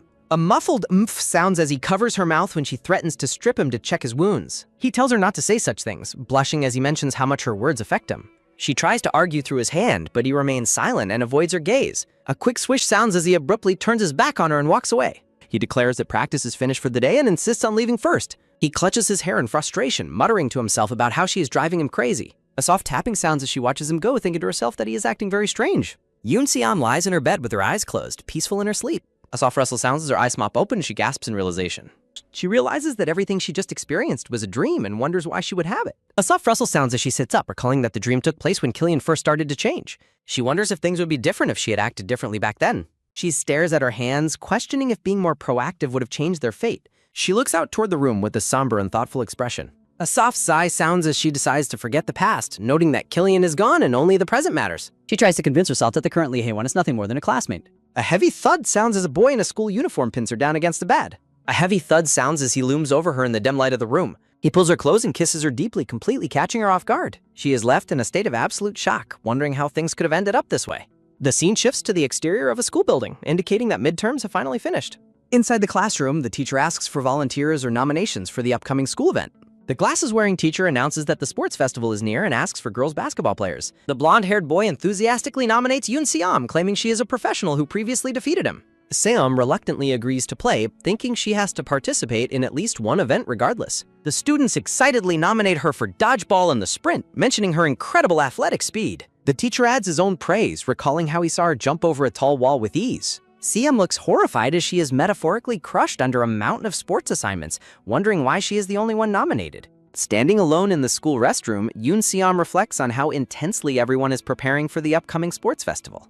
A soft splash sounds as she washes her face, realizing that she is surprisingly starting to feel excited about the event too. A dark-haired girl with a bun named Gabin approaches her with a sneer, mockingly asking what she finds so amusing. Surrounded by a group of other girls, Gabin insists that they still have unfinished business to discuss while her friends laugh mockingly. Se-am remains silent. Noting with a focused gaze that her former bully has brought an entire crowd along with her this time. Gabin smiles widely and asks if Se-am finds this specific spot nostalgic, clearly trying to intimidate her with past memories. A grim memory shows the girls dragging a younger Se-am across the restroom floor by her hair while they mock her. Another memory shows Se-am on the ground, soaked and shivering, while Gabin towers over her and asks if she is having fun. Back in the present, Se-am stares at the group with a cold and unbothered expression, refusing to be affected by their presence. Gabin leans in close and demands to know the exact nature of Se-am's current relationship with Lee Hae-won. She mocks the idea of them being classmates, questioning if Se-am truly believes a loser like her could ever be on his level. Se-am looks at her with growing confusion, wondering why Gabin suddenly rates Hae-won so highly after bullying him in the past. A sharp smack sounds as Gabin suddenly lunges forward and strikes Se-am across the face with a forceful slap. Se-am is left in a state of absolute shock, her eyes wide as she holds her stinging cheek while the room goes quiet. A soft thud sounds as she bows her head low, hiding her expression while her hair shadows her eyes. A mocking snort sounds as Gabin laughs to herself, convinced that Se-am is still the same scared pushover she used to torment. Se-am mutters to herself about how seriously annoying the situation is becoming, her patience clearly reaching its breaking point. A sharp crack sounds as she imagines stringing up her bullies and beating them, recalling her past hobby of dealing with them. She decides against a violent retaliation, determining that while revenge would be easy, she must maintain her composure for now. A soft tap sounds as she suddenly calls out Gabin's name, catching the other girls off guard with her calm tone. Se-am turns toward the group with a bright and unsettlingly cheerful smile, looking directly at her former tormentor. She sarcastically admits to being jealous of Gabin's popularity, mockingly suggesting it must feel amazing to be on top of the world. She continues the mockery by ranking herself at the lowest tier, leaving the other girls bewildered by her strange and intense behavior. Se-am's expression turns cold as she asks Gabin if she really thinks she can keep playing the bully once they enter society. She warns Gabin to enjoy her petty power while she can, noting that her lack of actual skills will make life difficult after graduation. Siam lets out a genuine hearty laugh at the group's expense, further confusing and infuriating the girls standing before her. Gabin is left fuming, calling Siam a crazy person, but Siam abruptly stops laughing and acts as if she just remembered something important. A firm grab sounds as Siam suddenly takes hold of Gabin's shoulder, mentioning her high subscriber count and the threat of a scandal. A tight squeeze sounds as Siam leans in and tells her to watch her step, leaving the bully visibly shaken and speechless. Siam walks away with a determined and focused expression, leaving the stunned group behind in the silent restroom.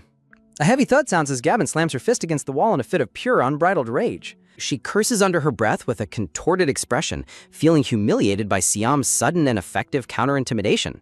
A sudden whoosh sounds as a hand grips a glowing gold dodgeball, signaling the start of an intense practice session. A sharp snap sounds as a miniature, fierce version of Siam lunges forward with incredible speed to throw the ball. A loud boom sounds as the ball creates a massive impact, leaving a trail of fire and a crater in its wake. Standing with her teammates, Siam explains that effective throwing requires using the strength of the entire body rather than just the arms. A soft swish sounds as Siam prepares for the competition, her face set with a cold and unwavering determination to win. A mocking cackle sounds from a tiny demon version of Gabin as Siam vows to legally crush her rival's class in the festival. A cheerful wave catches her attention as a light-haired boy named Minju runs toward her, shouting her name across the field. Siam asks why he is there since he has no practice scheduled, but he reveals that he is participating in the three-legged race. He confirms with a playful and charming smile that he's actually her partner for the upcoming race. Siam looks at him with an expression of total confusion, knowing that she was originally paired with someone else entirely. Minju admits with a bright smile that he specifically asked her original partner to switch places so they could be together. He looks at her with an intense and lingering gaze,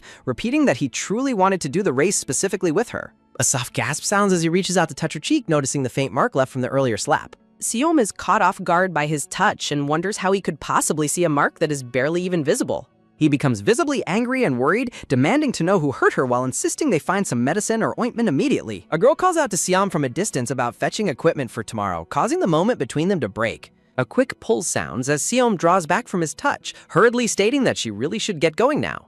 She gives him a polite and gentle smile, thanking him for his concern before turning to walk away toward her teammates. Haewon watches Hyum walk away alone after her practice. He looks at his open hand with a thoughtful expression. A small, isolated brick storage building stands quietly on the school grounds. A soft creak sounds as Siam cautiously opens the heavy door. She's surprised to find Haewon inside and asks what he's doing there. Haewon explains the teacher sent him for equipment, which confuses Siam because she received the same task. Soft swish sounds as the door begins to move on its own. Heavy thud sounds as the storage room door suddenly slams shut. Both students stare at the closed exit in a state of stunned silence. Sarum realizes with horror that the door has been locked from the outside. A loud bang sounds as she desperately screams for anyone outside to help them. The exterior of the storage shed remains silent and completely deserted. A soft thump sounds as Siam slumps against the locked door in defeat. She laments being in big trouble, while Haewon notes that no one will come by after classes end. He realizes they both left their phones behind and wonders who could have locked the door. Siam remains silent with a dark and brooding expression on her face. A loud boom sounds as Siom erupts in an imaginary golden aura, screaming Kim Gabin's name while Haewon agrees. A soft sigh sounds as she apologizes to Haewon for dragging him into her personal conflict. She suddenly stops and stares off as she remembers her own physical capabilities. A sharp crack sounds as she imagines effortlessly ripping out the window or kicking the door down. She quickly scolds herself, determining that she must continue acting like a civilized person. A soft tap sounds as she decides there is simply no helping their current situation. A heavy thud sounds as she gives up and sits down on the floor mats. She is relieved the room has mats and invites Haewon to sit instead of crouching all night.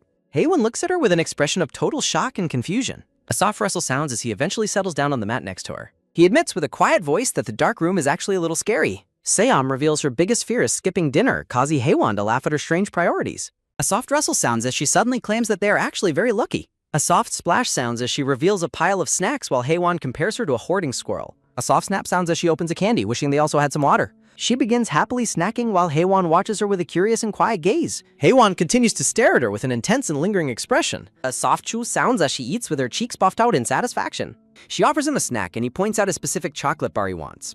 She is absolutely horrified by his mint chocolate preference, calling it trash while he defends his favorite flavor. Night falls outside the small window, filling the sky with countless stars. A soft snort sounds as Haewon lets out a genuine laugh at her reaction. A soft giggle sounds as she mockingly compares his taste buds to those of an elementary schooler. She questions why he avoids so many common foods while he insists he simply chooses not to eat them. She turns to him and asks what his actual favorite food is. He admits he has never really thought about it and likely doesn't have one, leaving her bewildered. She lists popular delicious foods, frustrated that he seems to only survive on basic potatoes and meat. A soft sigh sounds as she wonders what kind of empty life he must have led. A soft gasp sounds as she suddenly stops and realizes the weight of her own question. The silence in the room deepens as she ponders the reality of his upbringing. Haewon confesses that he hasn't truly had anything he liked since he was a young child. She asks if he ever had favorite movies or games, leading him to stop and think deeply. He looks away with a somber expression, confirming that he truly never had any such interests. A grim memory shows a bruised and battered young Haewon standing alone in the shadows of the past. Young Ha-won thinks that he just lived quietly.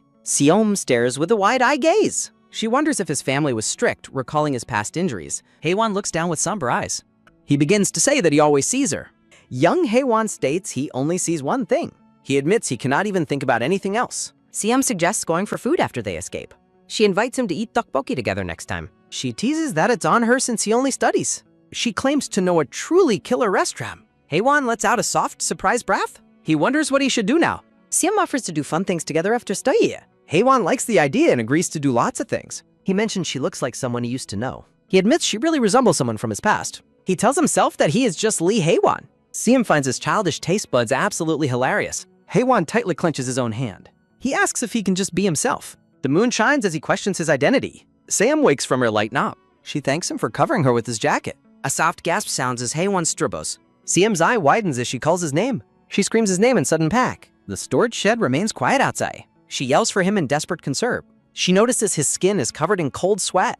Haewon claims the dark causes his occasional distress. A soft grunt sounds as he clutches his chest. Seong tells him to wait a single moment. Seom frantically searches through storage cabinets. A soft rustle sounds as she diagnoses him. She recalls historical knights suffering from war trauma. She remembers noble ladies suffering hyperventilation from stress. She laments the lack of a plastic bag. A soft rustle sounds as she finds nothing. She decides she must go out for help.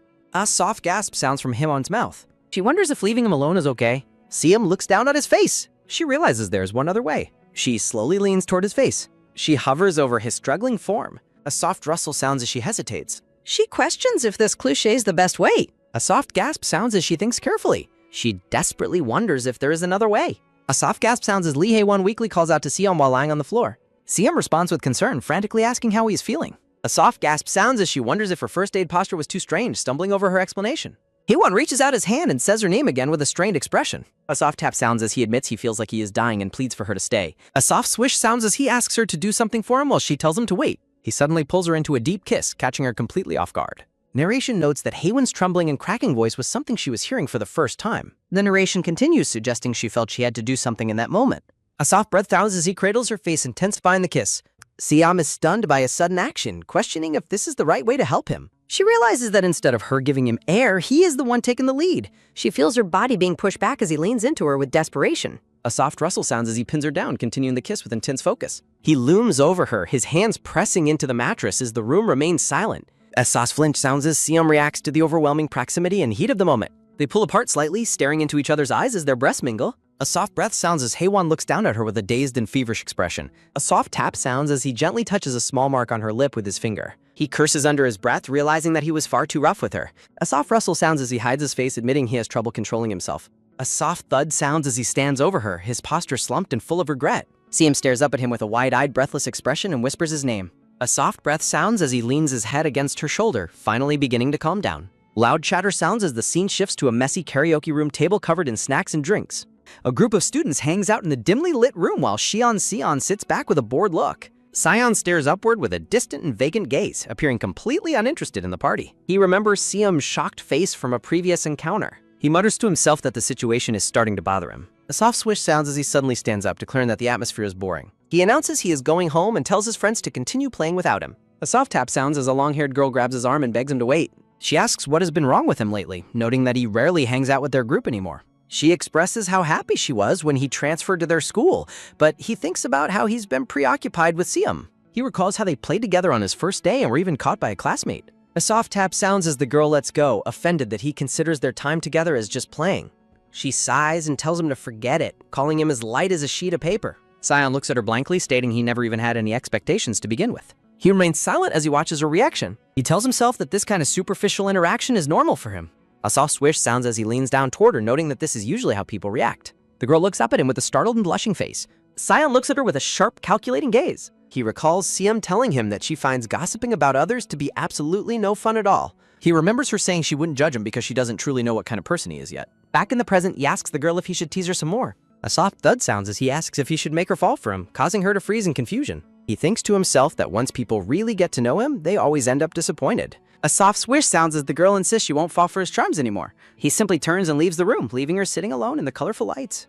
The long-haired girl angrily demands to know if the blonde boy even remembers her name while he calmly states that he does. A soft tap sounds as Chan Xian looks at the girl with a serious expression and speaks Yoon Xiam's name. A transitional moment shifts the focus as the story continues. Colorful banners flutter in the breeze as school sports day finally begins. Minju excitedly tells the class to take their shirts, claiming that sports day is the highlight of high school. Minju offers to do face painting for anyone who wants it while the narration shifts to her own perspective. The classroom is filled with competitive students determined to take first place at any cost. Minju prepares to showcase her talents in decorating her classmates since she is not skilled at sports. She prides herself on a role as the class decorator, specializing in artistic makeovers. Xian admires his cute new look in a mirror while Minju notes how fun it is to decorate the handsome guys in her class.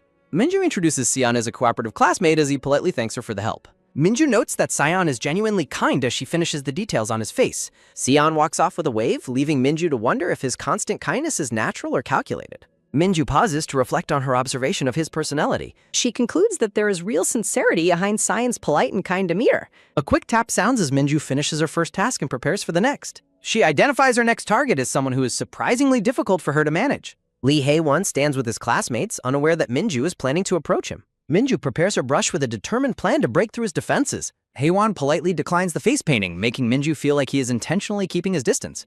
He refuses her offer to style his hair as well, claiming he is far too ticklish for the procedure. Minju is frustrated that he rejects every one of her suggestions with such a polite and pretty smile. She refuses to give up, relying on her competitive spirit to find a way around his rejections. A soft swish sounds as she calls out for Hae-won to wait a single moment. A soft tap sounds as she approaches Seom, confident her years of reading romance comics will provide a solution. Minju grabs Seom's arm, claiming she has found the perfect way to solve a situation. A soft swish sounds as Minju drags Seom across the room toward Hae-won. A soft thud sounds as Minju sets Seom down, preparing her for a special task. Seom looks confused and startled, having been pulled away from her own competitive planning. Minju asks Seom to perform the face painting for Hae-won instead of doing it herself. She lies to Hae-won, claiming that Seom was desperate for the chance to paint his face. Hae-won agrees to let Seom do it, making Minju celebrate her successful manipulation of the situation. Seom is imagined as a bright sun that has the power to melt even the most icy male lead. Chibi Hae-won sits inside a melting igloo as the warm atmosphere created by Seom surrounds him. Minju gives a thumbs up and winks, wishing the pair happiness as she prepares to leave. Seom tries to stop Minju as she begins to back away from the table. A soft thud sounds as Minju stands up and screams a sudden apology to get Seom's attention. Minju creates a fake excuse about the basketball team needing her help with a practice game immediately. A soft rustle sounds as Minju runs out of the room, leaving Seom skeptical of the obvious lie. Hae-won looks at Seom with a calm and expectant gaze, waiting for her to begin. A soft sigh sounds as Seom sits alone on a bench, feeling the weight of the awkward situation. She admits to herself that she is finding it impossible to even look him in the eye after what happened. She recalls the intense moment in the storage shed when Hae-won weakly whispered her name. She remembers the panic of hearing someone approach while they were still cloaked together on the bed. A security guard discovers them with a flashlight, and they desperately explain how they were trapped overnight. The situation ended without major trouble, though Seom's uncle was frantic with worry the entire night. Seom avoids Hae-won in the morning, pretending to receive an urgent call to escape their encounter. A soft swish sounds as she vanishes from the hallway when he asks her to lunch, citing a trip to the canteen. She realizes she isn't avoiding him on purpose, she's just completely overwhelmed by his presence. She tries to convince herself that the kiss in the shed was merely a desperate rescue attempt. Narration notes that while the moment was real, it felt entirely unexpected. She admits to herself that she was swept away in the moment without realizing what was happening. She recalls that in the original book, they were adults who engaged in even more intimate acts. She notes that since she began viewing him as someone separate from the character Killian, her perspective has shifted. She reflects on how the experience feels completely different from anything she expected. Narration explains that while Killian was intimidating, he lacked skill in showing physical affection. She's frustrated and baffled that a high school student like Lee Hae-won could be so skilled. She wonders if he is also living a second life or simply possesses an unusual amount of dating experience. A sudden presence startles her as Chan Xian sits on the bench and asks who she is thinking about. She curses in surprise and demands to know why he always appears out of nowhere. Xian offers her a green popsicle, noting that it is a flavor he knows she likes. A soft tap sounds as the two sit together in a moment of quiet companionship. She happily accepts the treat and thanks him, noting how good it tastes. Xian watches her with a steady and unreadable gaze as she eats.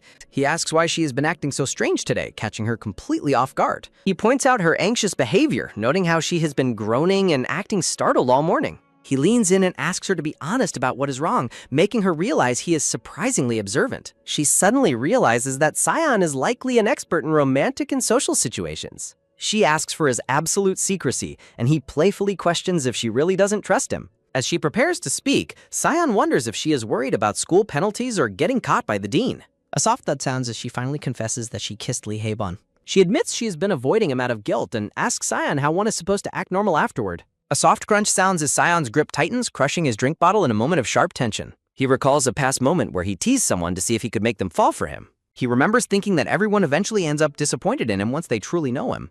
He thinks to himself that despite his own efforts to hold back, he won't manage to beat him to the punch. He suggests there is a specific way to handle her current dilemma, piquing her curiosity.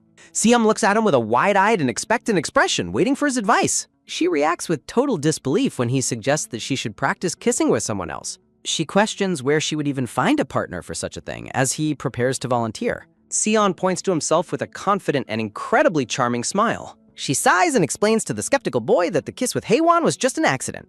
He maintains his proposal, telling her he has the perfect idea to help her overcome her awkwardness. He suggests that more practice is the only way for her to get used to the feeling. He offers himself up as her practice partner with a calm and direct look. A soft swish sounds as he begins to lean into her personal space. He moves close to her ear, his overwhelming presence causing her to freeze. He whispers a secret claim that he is actually a professional when it comes to such things. He looks at her with an intense and knowing expression, waiting for her reaction. She is momentarily dazed by his proximity, acknowledging to herself that he is undeniably handsome. She calls his name as her expression shifts from dazed wonder to sharp irritation. A loud thwack sounds as she suddenly strikes him across the back with her hand. She repeatedly hits him and calls him a little brat while he yelps in surprise and pain. She scolds him for being such a shameless flirt and demands that he be quiet. She warns him to stop messing with people's hearts unless he wants to face more of her anger. She continues to watch him, her gaze sharpening as she considers his true personality. She tells him that she knows he doesn't actually enjoy playing with emotions as much as he claims. He is visibly taken aback and asks her how she could possibly know something like that. She simply states that she can tell, leaving him in a state of stunned and quiet reflection. A soft breath sounds as the scene shifts back to a quiet memory of her observing him in the past. Minju notes that the light-haired boy does not turn girls down when they come to him. Seom responds with a vague statement about things not going exactly as planned. The light-haired boy smiles with a confident and knowing glint in his golden eyes. Mingi tells him he is just a social butterfly with everyone regardless of gender, which he considers a talent. The light-haired boy looks down in quiet contemplation while holding a small bottle. He crushes the bottle in his hand, asking himself what he is going to do about the situation. A soft swish sounds as he covers his face with his hand in a moment of emotional distress. He looks up with an intense gaze, concluding that the current situation is getting dangerous. A soft swish sounds as hands reach up to prepare for a basketball shot. Siam takes a focused shot in her blue sports jersey during the game. The ball drops through the hoop as the announcement declares that Class 3 has won. Chibi classmates toss Siam into the air, cheering for her as the class MVP. Students cheer wildly for Siam, noting she carried the class in basketball, dodgeball, and baseball. Siam is exhausted and overwhelmed, asking her friends to save her from the intense gaze of the crowd. A system bubble announces that the men's basketball semifinals are about to start. Siam sits in the stands and agrees that watching the men's game sounds like fun. She suddenly looks curious, asking herself which students are playing in the match. A close-up shot highlights the impressive musculature of a player preparing for the game. Lee Haewon stands on the court in a blue jersey looking focused and ready for play. A sudden shout calls out Siam's name from the court, drawing her attention immediately. A hand waves excitedly from the floor, asking Siam if she came to cheer for them. Sion waves to Siam from the court with a bright and joyous expression. Girls scream for Sion while Siam is confused about why he is playing when he hates getting sweaty. A classmate with brown hair admits she is not sure why his mind changed. She explains that she heard a rumor about Sion's sudden participation in the competition. She notes that Sion suddenly decided to give the game his all today. A whistle sounds as Haewon begins to dribble the basketball with intense focus. Sion moves with equal intensity, skillfully handling the ball as the match begins. Chibi students watch from the stands, confident that victory is guaranteed given the players' builds. A soft thud sounds as the basketball bounces off the rim during a shot attempt. The crowd yells for the players to get the ball as Haewon and Sion jump for the rebound. A soft slap sounds as multiple hands reach for the ball at the same time. Students cheer for Class 3, celebrating a successful play and noting it was expected of them. Chibi Siam and her friends look on in total confusion at the players' strange behavior. Haewon and Sion end up wrestling over the ball in a display of intense personal rivalry. Siam watches the two boys with a deadpan and unimpressed expression. Siam screams from the stands, demanding to know if they are out of their minds and threatening to kick them out of the class if they lose with those bodies. Sion clutches the ball tightly while staring at Haewon with a cold and determined gaze. A soft crash sounds as Haewon suddenly loses his footing and falls onto the court floor. Fans gasp as Haewon falls, and the crowd wonders if he is okay after the tumble. Teammates check on Haewon while Sion scoffs and calls the entire situation a joke. A soft clack sounds as Sion turns his back and walks away from the scene. Following a player substitution, Lee Haewon sits on the bench right next to a startled Siam. Siam panics internally, wondering why he is there and worrying about her earlier yelling and his fall. Haewon calls her name and she tentatively responds as he claims he thinks he has a fever. A soft thud sounds as Haewon leans his head onto Siam's shoulder, citing his poor health. A rhythmic thump sounds as Haewon rests with his eyes closed in a moment of quiet closeness. Siam blushes deeply, her heart racing as she remains frozen by his unexpected gesture. Haewon slightly opens one eye, revealing he is more aware of this situation than he appears. A soft swish sounds as he glances towards Siam with a calculating and silent look. Blushing deeply, Siam thinks to herself that the boy leaning on her has completely lost his mind. A soft pop sounds as she jumps up and yells that he is fine and should go to the infirmary instead. A soft patter sounds as she makes a frantic excuse about a cheering stick and runs away from Lee Haewon. She sprints through the halls, desperately asking herself what she is going to do about her racing heart. A rhythmic thump sounds as she pauses and reflects on the intense moment she just shared with the boy. A moment of quiet introspection follows as the black-haired boy rests with his eyes closed. Siam is wide-eyed and flushed, her mind completely consumed by the memory of his proximity. She finds herself unable to stop thinking about Lee Haewon's lips as her face grows even redder. Leaning against the railing, she wonders if she has always been this weak to such romantic situations. A soft swish sounds as she wonders if she has feelings toward Lee Haewon while a figure appears behind her. A soft thud sounds as an unexpected hand reaches out and taps her on the shoulder. Siam freezes in shock, her eyes wide with alarm as she realizes someone has caught her off guard. The sudden surprise causes her to lose her footing and tumble backward down the stairs. A jagged system bubble frantically asks who is there as she begins to fall. A loud sound echoes as the scene shifts to a wide view of the school building. The sports festival continues as students gather across the campus for the next set of events. An announcement rings out for the three-legged race participants to get ready at their positions. Sion covers his mouth in total disbelief as he realizes who his partner for the race is. He points a finger and demands to know why the other boy is even there. Haewon asks if he really didn't know they were running the three-legged race together today. He explains that the pairings were changed because Siam has too many events, so he volunteered to take this one. A chibi Sion recoils in horror, calling the boy creepy and asking why he would do such a thing. A soft crack sounds as Sion asks if he is only disappointed because he can't run with Siam. A soft swish sounds as Sion lifts his shirt to show a handprint claiming Siam marked him to stay in line. Haewon wonders if she is keeping tabs on him, while a chibi Sion says he is sticking to one person now. A cold wind sounds as Haewon stares with a chillingly intense and serious expression. Sion watches him with a wary look, thinking to himself how terrifying the boy's eyes have become. A soft swish sounds as Haewon kneels down to tighten his shoelaces while Sion looks down at him. Sion mutters that the boy used to be cute, leaving Haewon confused about what he is even saying. The name Lee Haewon appears as the light-haired boy continues to observe his rival's strange behavior. Narration explains that while he usually seems normal, he gets twisted whenever Siam is the subject of conversation. A soft clatter sounds as the two boys stand together and prepare to begin the difficult race. A soft swish sounds as Sion is caught off guard by a sudden forceful movement from his partner. A soft thud sounds as the two boys lose their balance and crash onto the dirt track together. Sion yells at him for moving suddenly and tying their legs together while Haewon simply says it was his bad. Haewon looks over with a charming and somewhat devious smile that further irritates his partner. Sion lets out a frustrated sigh and mutters that he is nothing but a crazy bastard. The two of them huff with effort, struggling to coordinate their steps as they clumsily run the race. They ultimately win the event after Haewon decides to simply carry Sion princess style across the finish line. The scoreboard shows a tie as the announcement declares it is finally time for the girls' dodgeball final. Students excitedly discuss how victory is guaranteed now that Siam is playing for their class. Siam sits on the bleachers with her laughing friends, feeling the pressure of their high expectations. Her friends explain that dodgeball is the most important game since it offers the biggest team score. A jagged system bubble warns that the current situation is becoming increasingly dangerous. A sudden hand reaches out and shoves Siam from behind as she stands at the top of the stairs. She lets out a startled cry, her eyes wide with shock as she feels herself falling. Siam tumbles backward over the steps, her arms reaching out in a desperate attempt to save herself. In a moment of sharp focus, she realizes that falling and getting injured is not an option. A soft swish sounds as she performs a perfect midair flip and lands safely on both feet. Ta-da!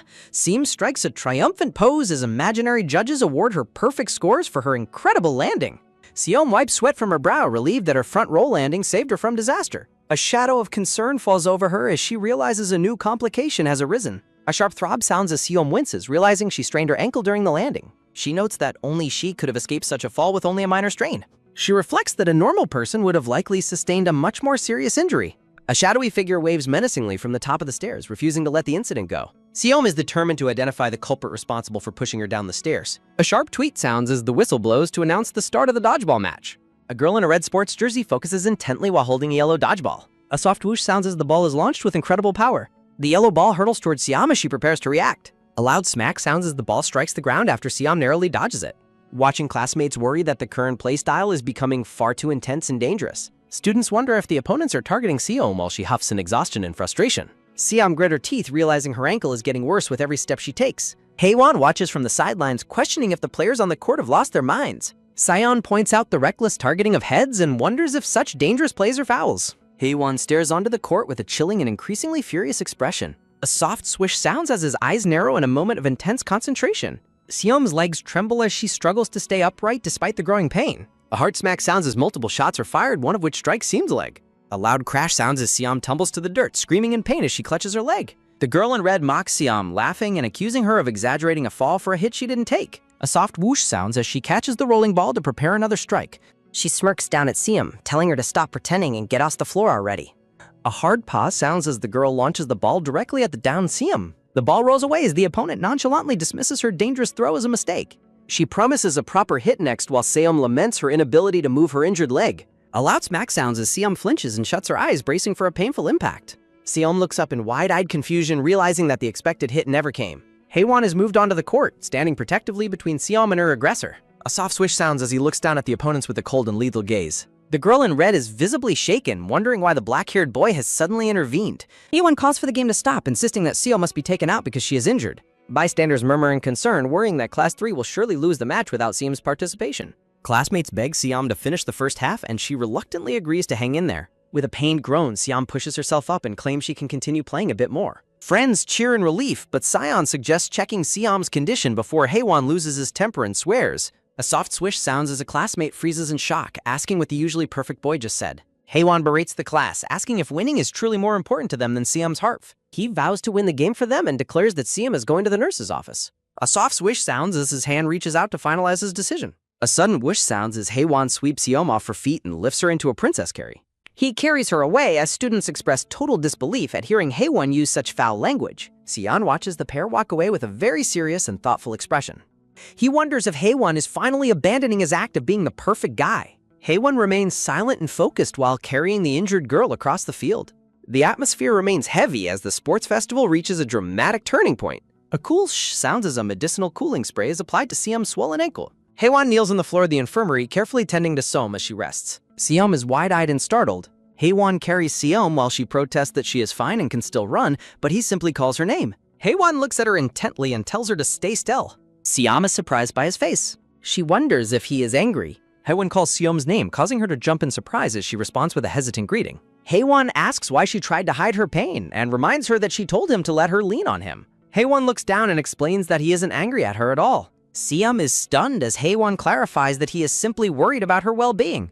Seom blushes and apologizes to the black-haired boy for causing him so much worry. Seom jumps up and thanks Haewon for the treatment as he remains kneeling on the floor. A soft swish sounds as Seom announces she is heading back to the classroom to rest. Haewon reaches out and asks Yeon to wait for just a minute. Seom stops in her tracks. A soft thud sounds as Haewon places his hand on the door to block her path. Seom reflects on how straightforward he is. Haewon prevents her from leaving. Seom prepares to face him.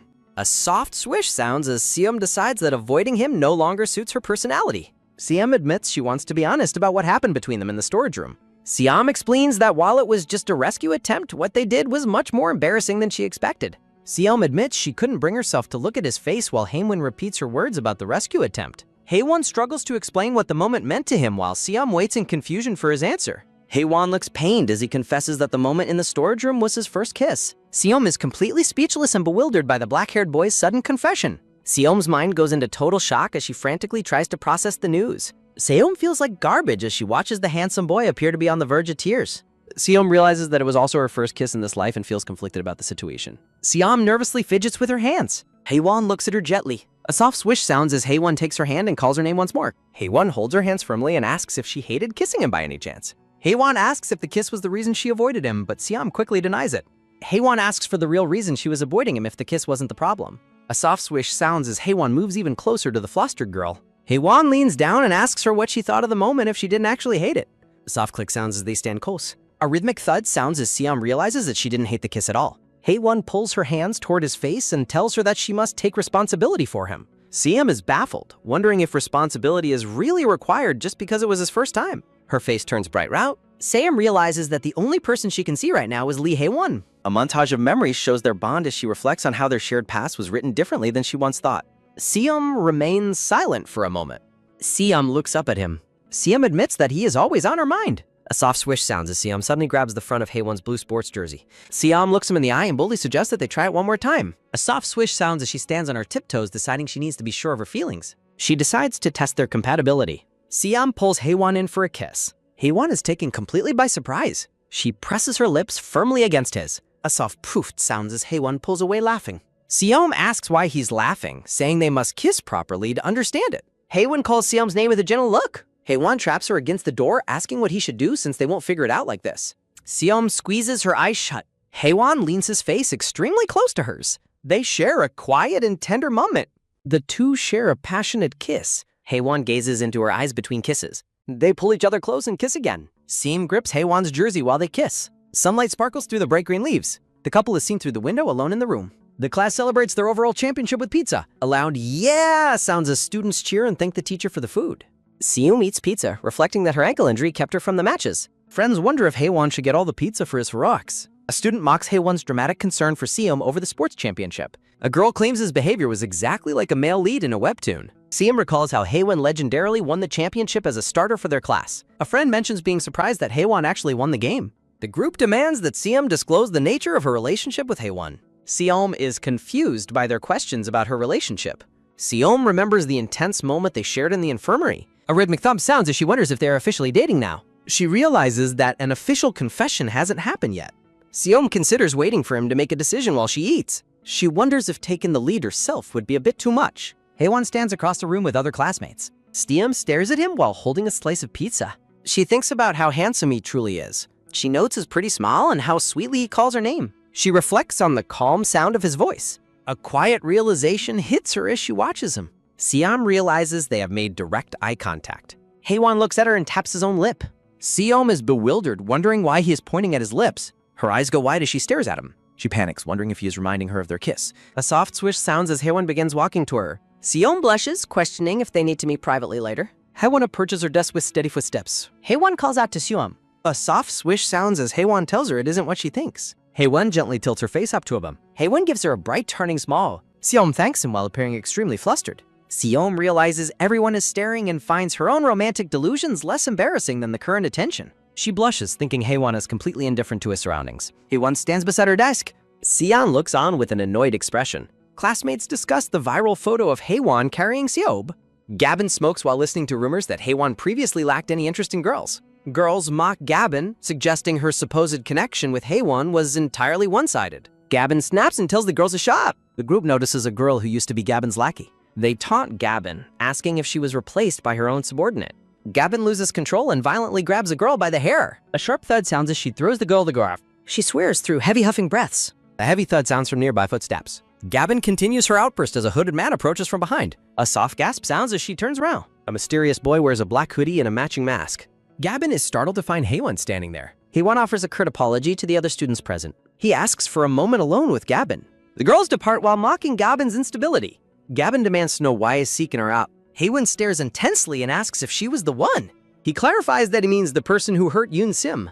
Haewon accuses her of deliberately targeting Seom's injury during the game. Gabin dismisses the injury with a defensive shove. Haewon lets out a heavy sigh of exasperation. He reveals her guilt by noting that he never specified it was an ankle injury. Gabin is terrified by his sudden cold transformation. A soft thud sounds as she stumbles back.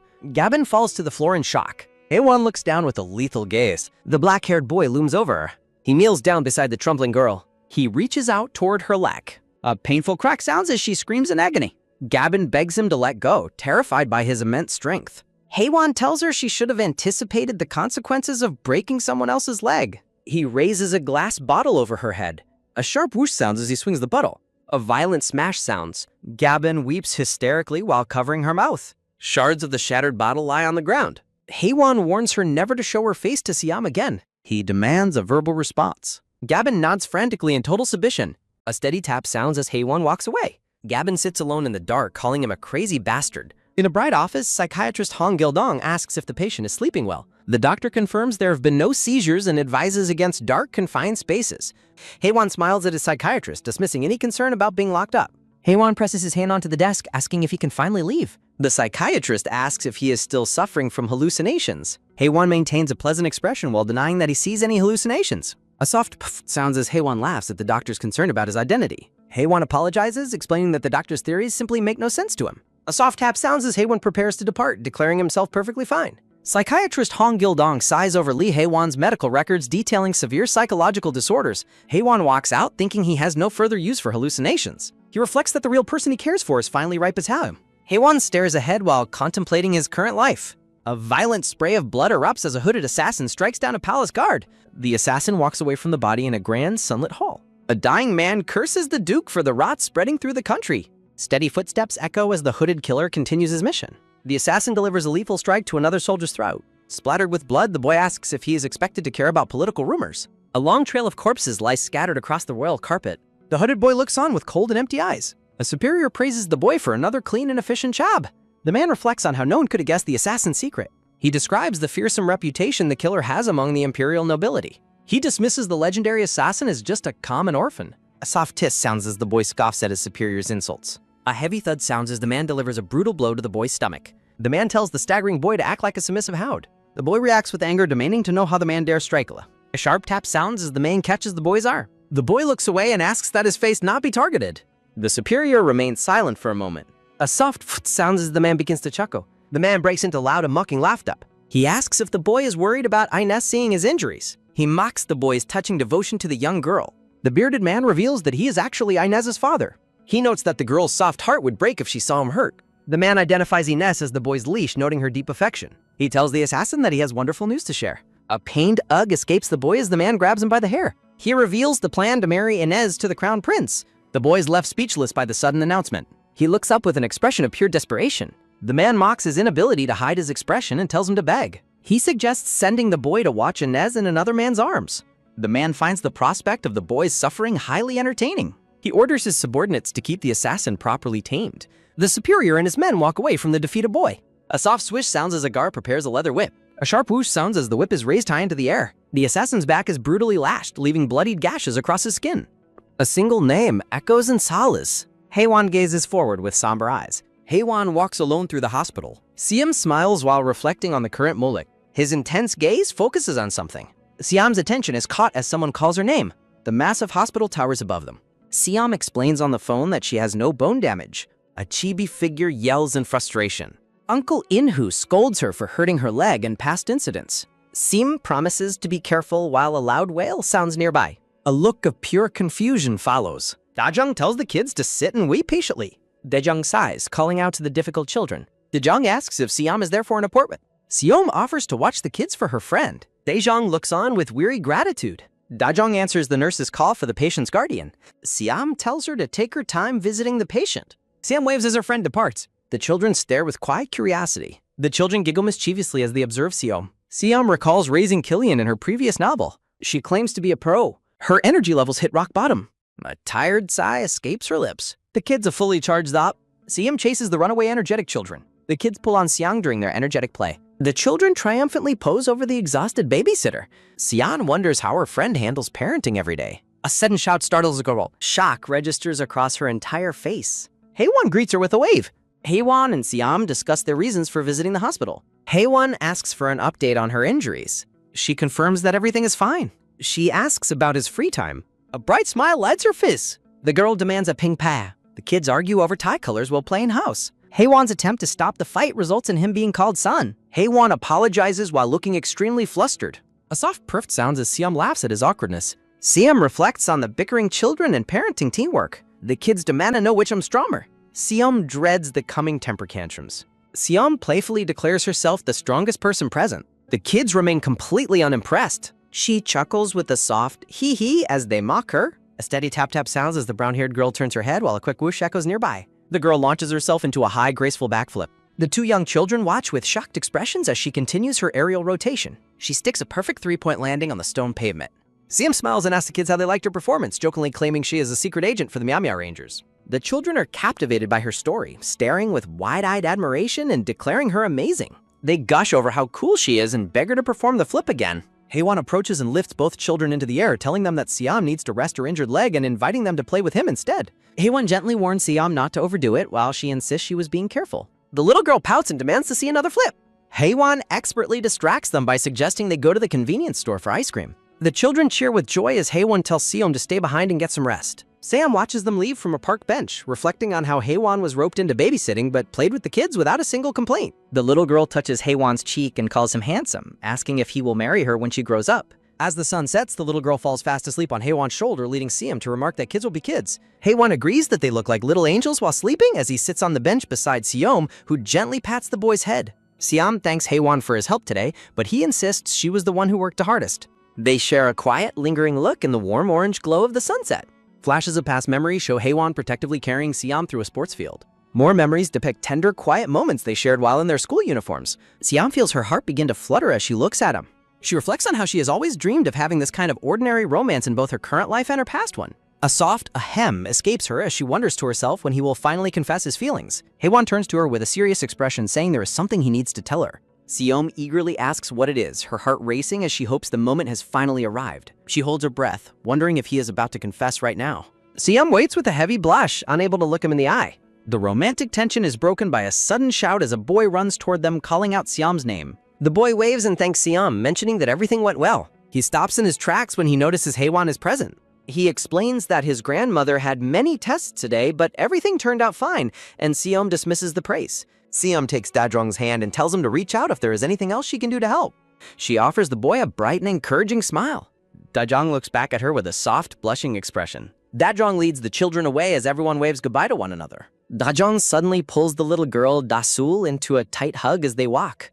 He lets out a tired sigh and tells Dasul she is squeezing him too tight. Dajong asks Dasul what she thought of the tall man, and the little girl replies that he was handsome. Dajong looks deeply troubled and asks the girl if the man scared her at all. The scene shifts to the exterior of a large apartment complex under a bright sky.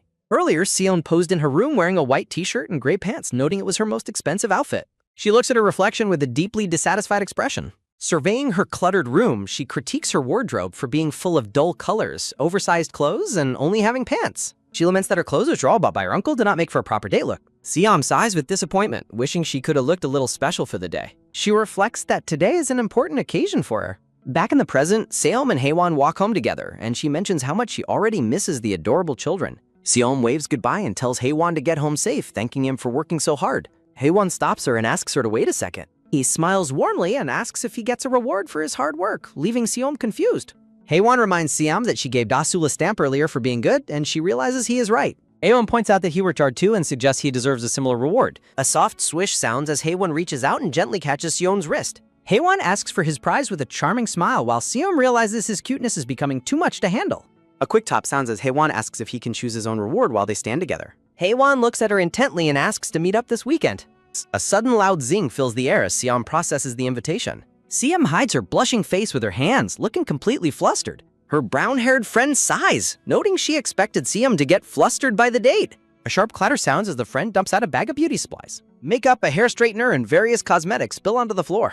Siam sits on her bed with a confident smirk, ready for her makeover. Her friend claims that handling dates is her specialty as she stands before the mirror. Siam's eyes widen with excitement as she looks at her reflection. She first tries on a white puff-sleeve dress with her hair and braided pigtails. She tests a more mature look with an off-the-shoulder black top and flared jeans. Next, she models a preppy navy sweater over a pleated skirt and a red bag. The friend swoons, calling her an adorable baby squirrel and noting why Haewon fell for her. A flurry of clothes fills the air as the energetic fashion show continues. The scene shifts to the bustling ticketing machines at a modern cinema. A soft flick sounds as Siam nervously adjusts her hair while waiting. Siam stands alone in her white dress, feeling unsure about her dressed-up appearance. She wonders if she was the only one who overdid it for their meeting. Her eyes suddenly widen in shock as she catches sight of someone. Haewon sits on a nearby bench, looking exceptionally handsome in a blue cable knit sweater. Siam is relieved to see that he also put effort into his appearance for their date. The other girls whisper nearby, wondering if he is a model or a trainee. Two women approach him, clearly captivated by his striking looks. One of the women greets him and declares that he is exactly her type. She asks for his phone number while Siam watches with quiet interest. Haewon politely declines with a smile, informing them that he already has a girlfriend. Siam is stunned by his claim, wondering who the supposed girlfriend could be. A flash of Haewon's focused gaze shows his serious intent. Haewon spots her and waves, asking when she arrived. A quick tap sounds as he walks over to meet her. He gently places a hand on Siam's shoulder in front of the other women. The women retreat in embarrassment, realizing he really was waiting for his girlfriend. Siam blushes deeply, finally realizing that he was referring to her. Haewon calls out her name softly. He smiles warmly and tells her that she looks very nice today. They exchange compliments as chibi versions, with Siam jokingly claiming he is even prettier than her. Haewon asks if she likes handsome men, looking at her with a curious expression. Siam admits that it's a plus if they are handsome, though she tries to stay cool. A small, satisfied smile touches his lips as he feels a sense of relief. Haewon asks what else she likes as they stand near the movie posters. Siam's profile is highlighted as she looks toward the theater screens. He says her name again, his gaze fixed on her. Siam looks back at him with an expectant and bright expression. Haewon's eyes widen as he is struck by her clear, honest beauty. He reflects on her sincerity, looking deeply into her eyes as the memory of the bearded man's loyal hound fades. Narration describes a son who was once a flawless ornament while a man in a suit is violently struck. A young boy with a bandage on his face stands alone, haunted by the looming shadows of adults. A woman appears distraught and tearful while the narration mentions being persecuted for simply existing. Her hand moves with a quick swish as she questions someone's motives. Haewon runs a hand through his hair, looking flustered in his blue cable knit sweater. Seom and Haewon stand together in the cinema lobby, hoping for a sense of peace. Memory shows Seom in bed, reflecting on how her obsession with romance novels filled her head with useless fantasies. She blushes deeply, wondering if a first date at the movies will live up to her expectations. A sudden, quick tap sounds as they both reach into the popcorn bucket, wondering if romance will spark. A loud crunch echoes as Seom stares ahead, nervously chewing her snack. A soft swish sounds as a hand hovers uncertainly over the bucket. The tension builds as their hands remain close over the popcorn. A light tap sounds as she wonders if they will actually end up touching. Seom turns away with a heavy blush, her heart racing. Her attention is taken by a quick glance as she tries to peek at him. A soft swish sounds as she realizes Haewon is just casually eating popcorn without a care. Loud crunching sounds fill the air as he focuses entirely on a snack. Seom is left stunned and speechless by his lack of romantic awareness. She frantically stuffs popcorn into her mouth, frustrated that she was the only one taking the romantic potential seriously. She pouts at him, feeling let down by the lack of cinematic skinship. Seom notes that he is watching the movie with extreme intensity. A soft glance sounds as Haewon remains focused on the screen. A sudden sharp clatter sounds as Seom fumbles and drops her phone in surprise. A loud clatter echoes as the phone hits the floor in the dark theater. Seom leans down, apologizing for dropping her mode. Fumbling sounds fill the air as she searches the dark floor, wondering where to read. She gasps as she finally locates the device. A quick tap sounds as another hand suddenly covers hers on the floor. Haewon crouches beside her, confirming he found it and asking if she lost anything else. Seom looks up at him with wide eyes, insisting she is fine. He takes her hand to guide her back up, telling her to be careful. A soft thump sounds as they settle back into their seats without letting go. Haewon wonders aloud if holding hands like this is uncomfortable for her. Seom blushes and insists it isn't, nervously noting that her hands aren't even sweaty. A soft hee-hee escapes Haewon as he smiles warmly at her. A gentle swish sounds as he looks down at their joined hands. He adjusts his grip, firmly interlacing his fingers with hers. He turns his gaze back toward her with a satisfied look. Haewon beams with a bright, charming smile while holding her tight. He seeks her confirmation with a playful look. Seom is left breathless, amazed by his sudden boldness. A heavy thump sounds in her chest as she realizes she can never predict his next move. The movie on the screen depicts a sad scene between two lovers in traditional attire. A close-up highlights the sorrowful expression of the female protagonist.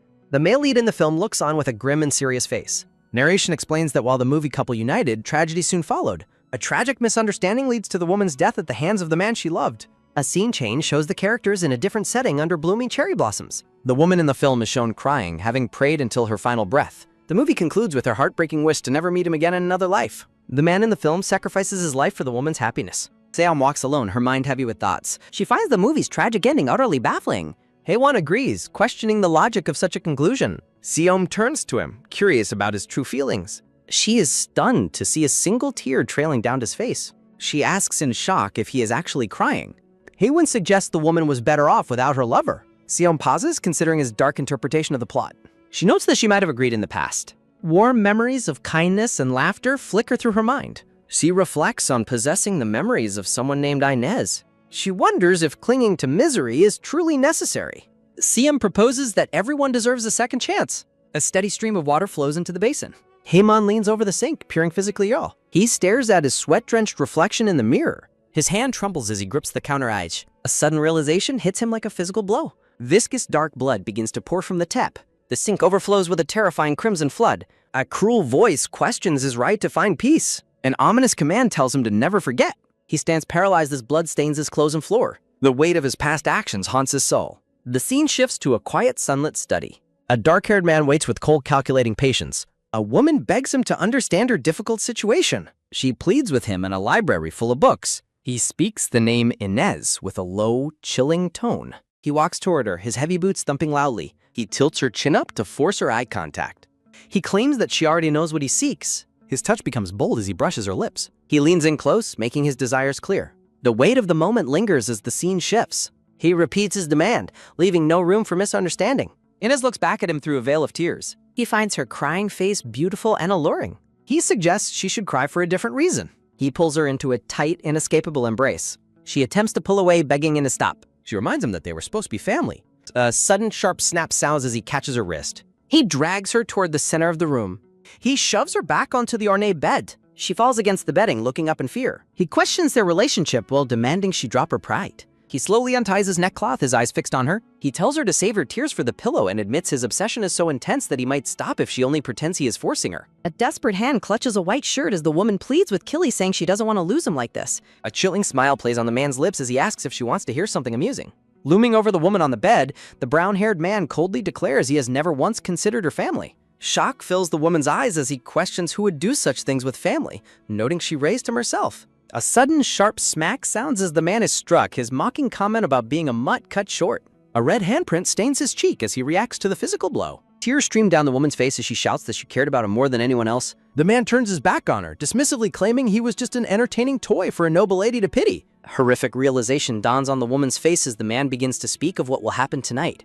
An ominous declaration warns that everyone in the house will lose their heads. A distorted blue memory reveals a scene of mass execution at the hands of soldiers. She screams in agony, reaching out toward the ruins of what she has broken. In the present, Haewon stands in the restroom, sweat dripping from his face as he battles his inner turmoil. He leans heavily over the sink, muttering to himself that he is already aware of the truth. The cinema sign marks the exit as people complain about the movie being a legendary train wreck. Other theater goers walk past Seom, expressing their desire to have walked out halfway through. Seom stands alone, internally screaming about the terrible movie and questioning Haewon's taste. She overhears others talking about the author's previous web novel being equally childish. The mention of a title like The Tyrant Crown Prince's Obsession catches her attention. Seom freezes in place, a sudden realization striking her as she holds her phone. She turns her head in disbelief, unable to process the coincidence. Her gaze falls upon the movie poster depicting a traditional scene under the rain. A single word of shock escapes her as the connection becomes clear. She wonders if the author of the movie is the same person who wrote the novel she once possessed. Sweat beads on her face as she processes the possibility of the author existing in this world. Looking at the writing desk in her mind, she wonders if she should seek out the author for answers. She worries that she might be seen as insane if she claims to have entered their fictional world. The scene shifts to the bright, luxurious interior of a high-end restaurant. Seom cringes as she looks at the menu, shocked by the high prices. She feels guilty that Haewon is taking her somewhere so expensive just because she bought popcorn. She peeks over her menu, wondering if the rumors about Haewon's wealthy family are actually true. Chibi versions show them on a bus, making her doubt he is rich since he commutes with her every morning. She decides it doesn't matter, focusing back on the meal. A deep blush spreads across Seom's face as she hides behind her menu. Haewon looks up from across the table, asking if she is all right. He politely asks if she has decided what to order and recommends the seafood pasta. He suddenly stops, asking about a shrimp allergy, but Seom clarifies she can eat anything. Haewon looks momentarily stunned before offering a soft, agreeable smile. He brushes it off as a mistake, his expression softening as he looks at her. They agree to order the seafood pasta after looking at the menu items together. Seom reflects on the comment, remembering that she actually did have a shrimp allergy once. She dismisses it as a common allergy while starting to say Haelin's name. In their chibi forms, Haewon suggests adding more noodles, making Seom think he is adorable. A waitress at the counter is overcome with excitement by Haewon's handsome appearance. She swoons over his god-tier face, thrilled to be working her shift today. The waitress flirtatiously offers to sign him up for a membership as Seom watches in silence. Seom looks physically pained, frustrated that she missed a perfect moment for a romantic confession. Her chibi self pulls at her hair, wondering if she was wrong about the timing. She begins to doubt herself, wondering if she misread the situation entirely. A memory of Haewon's invitation surfaces, making her realize he never actually used the word date. Seom internally panics about their undefined relationship. A sudden thud sounds as a shovel strikes. Seom continues digging her own emotional grave. She ponders how societal dating norms shift. Seom digs faster while judging modern youth. She recalls Haewon's earlier promise of responsibility. She sulks inside her deep mental pit. A woman approaches Seom from behind. The woman recognizes Seom by her full name. The brown-haired woman asks Seom for Rekarbisha. Seom realizes the woman is insulting her wealth. Memories of the girl's habitual condescension surface. The woman poses with smug, performative confidence they previously associated during their middle school years. The girl patronizingly calls Seom's situation independent. Seom recalls the girl's constant backhanded compliments. The woman continues her overly dramatic posing. Seom attempts to dismiss her politely. The woman is annoyed by Seom's indifference. A sudden flash of intense irritation occurs. The woman loudly calls out to her partner. Flashy jewelry and watches sparkle under lights. The woman introduces her showy boyfriend. The woman humble brags about the restaurant's cost. Seom remains completely uninterested in their anniversary. The woman pokes at Seom's perpetual singleness. Seom debates how to respond truthfully. Seom considers her potential future relationship status. The woman pretends that dating is bothersome. She continues her backhanded sympathetic routine. Haewon arrives and prompts their immediate departure. The couple is floored by Haewon's appearance. Seom begins a very awkward introduction. Seom friend-zones Haewon against her own wishes. Seom introduces Haewon to her former classmate. Haewon reaches out with calm, quiet authority. A quick whisk sounds as he takes her shoulder. Haewon embraces Seom with a warm smile. The woman is left utterly speechless. She becomes jealous of their obvious chemistry. She tries to cope using her boyfriend's wealth. The boyfriend recognizes Haewon's expensive luxury watch. The woman is mortified by her partner's behavior. A loud zoom sounds as they rush away. Haewon questions if he did something wrong. A soft tap sounds as she thuds above. Siam commends Haewon for his powerful presence. Siam is thrilled with the successful encounter. A long sigh sounds as she walks along. Siam questions the true depth of Haewon's feelings. Siam cringes internally, recalling her intimate and confusing history with Haewon. A man calls out to Siam, breaking her from her deep thoughts. Haewon tells Siam to get home safely while standing outside her building. Siam realizes with a start that she has already arrived at her house. Siam asks Haewon if he truly has nothing more to say to her. Haewon simply thanks her for the day, which Siam finds incredibly frustrating. Siam wipes her brow and sighs Haewon's name in exasperation. A sudden grab sounds as she catches his arm to stop him. Siam firmly steps forward, preventing Haewon from walking away. A muffled thud sounds as she pins Haewon against the building wall. Siam calls out his full name while looking up at him under the light. Siam directly asks Haewon when they are finally going to start dating. Haewon is left stunned and completely speechless by her blunt question. Haewon asks Siam if she honestly didn't think they were already dating. Selim is left utterly baffled by his unexpected assumption. Haewon chuckles, realizing why she had referred to him as a friend earlier. Haewon recalls their very real and passionate kiss from the past. Haewon mentions their intimate physical contact, making Siam protest in embarrassment. A firm slide sounds as Haewon takes her wrist to clarify their status. A sudden lift sounds as he hoists her onto a nearby ledge. A soft blink sounds as the street light flickers by the bear. A quick hum sounds as they lock eyes in the dim light. Haewon, leaning in close, confirms that they are indeed dating. Haewon smiles gently, noting that Siam was the only one who didn't know. Siam gazes up at him with an intense blushing realization. A soft pat sounds as she reaches out to touch his shoulders. Siam confesses her feelings, uncaring that she was the one to say it first. Siam repeats her confession while looking directly into Haewon's eyes. Haewon smiles mischievously and asks Siam what he should do now. Siam feels herself becoming helpless against the rush of her own emotions. Siam reciprocates his feelings as Haewon leans in for a kiss. Siam finds herself completely swept away by the depth of their connection. A soft gasp sounds as their lips finally meet in the night. Haewon apologizes for his impatience and asks Siam if she is alright. A muffled thud sounds as he rests his forehead against her shoulder. A soft nuzzle sounds as Haewon admits his struggle to stay composed. Haewon teases her by mentioning the child they raised together in another life. In a memory, a young Haewon touches his lip while thinking of her. A younger version of the man weeps bitterly over their tragic connection. A sharp whip sounds as the painful memory fades into a blurred background. Siam looks out at the pouring rain, calling for her uncle. A thunderous boom sounds as Siam celebrates the weather while her uncle watches. Siam praises the salty soup while her black-haired uncle observes her strange behavior. The uncle asks Siam if she ate something strange today given her mood. The uncle looks thoughtfully at Siam, noting her suspiciously high spirits. A soft chuckle sounds as he realizes the true cause of her happiness. The uncle asks if dating is really as enjoyable as she makes it look. A burst of laughter sounds as Siam giggles at his blunt observation. The uncle teases her while Siam insists her relationship with Haewon is wholesome. A soft sigh sounds as Siam questions her own definition of a wholesome relationship. The uncle offers Siam an allowance increase for her upcoming dates. In her chibi form, Siam celebrates her uncle's incredible generosity. Siam praises her uncle for being handsome, capable, and big-hearted. A sudden choke sounds as the uncle reacts to Siam's blunt question about his love life. The uncle complains about the painful question while Siam giggles at the dinner table. Siam touches her uncle's hand, urging him to prioritize his own happiness. The pair shares a peaceful and heartwarming meal together at home. The uncle gazes at Siam, realizing with a smile how much she has truly grown. In their chibi forms, Siam mentions her handsome boyfriend, leaving her uncle speechless. A sudden buzz sounds as Siam notices Dajong calling her phone late at night. Siam answers the call, immediately noticing the distressed tone in Dajong's voice. Dajong's voice trembles as he frantically pleads for Siam's help with the missing children.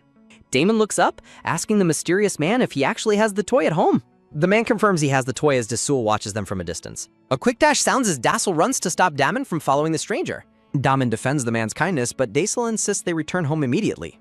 Damon argues about being teased by others while Dasul remains firm in her refusal. The man smiles unsettlingly, insisting that he is not a strange person. The two children look up at the man with visible hesitation and fear. Siam runs frantically through the streets, calling out the names of Dasul and Damon. Siam pauses to catch her breath, worried about where the children could have gone.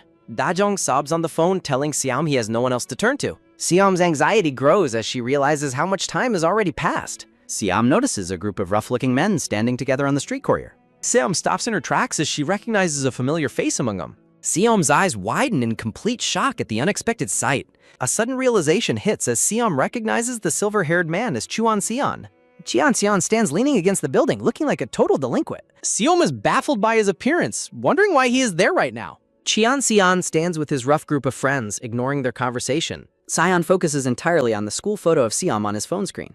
His friends tease him for being obsessed with a girl's photo after their long reunion. A friend gestures toward a motorcycle, suggesting they go for a drive together. Xian remains silent, his expression unreadable as he stares ahead. A memory surfaces of Sion's past, recalling when he first realized Siam's preferences. In the memory, Siam looks at him with a gentle and knowing expression. Siam's bright and encouraging smile lingers in Sion's deep thoughts. Sion announces to his friends that he's finished with his life as a delinquent. His friend laughs, questioning if Sion can truly just stop his old ways. Sion poses playfully, joking that his flashy looks might make it difficult to change. His friends react with disgust as Sion debates changing his hair and clothing style. A sudden turn sounds as Sion senses someone's presence behind him. Siam stands before him, gasping for air after her long and desperate search. Jan's eyes widen as he realizes the girl he was thinking of is standing there. Siam explains that she is in the area to meet some of her friends. Sion repeats her words in confusion, surprised to see her in his neighborhood. A firm grab sounds as Siam reaches out and catches Sion's arm. Siam urgently asks Sion to help her find Dazheng's missing younger siblings. Sion is left stunned and bewildered by her sudden and desperate request. Siam's voice trembles as she explains that she can't find the children anywhere. Sion acknowledges the difficulties Siam and Dazheng have faced. A soft pat sounds as Sion mentions his extensive social circle. Sion vows to mobilize his group to find the missing siblings. A gentle stroke sounds as Sion offers her a comforting smile. Sion gazes up at him and sounds. A brown-haired man reacts in shock and prepares to mobilize immediately. A quick pop sounds as a man with a lollipop welcomes Siam. Siam expresses gratitude while noting their surprisingly kind nature. Siam observes the group's coordinated effort to share the children's photo. The group disperses on motorcycles to begin a systematic search. Siam feels reassured by Sion's impressive leadership and social influence. Sion offers his hand, suggesting they stay together during the search. Sion invites Siam to join him as they begin their mission.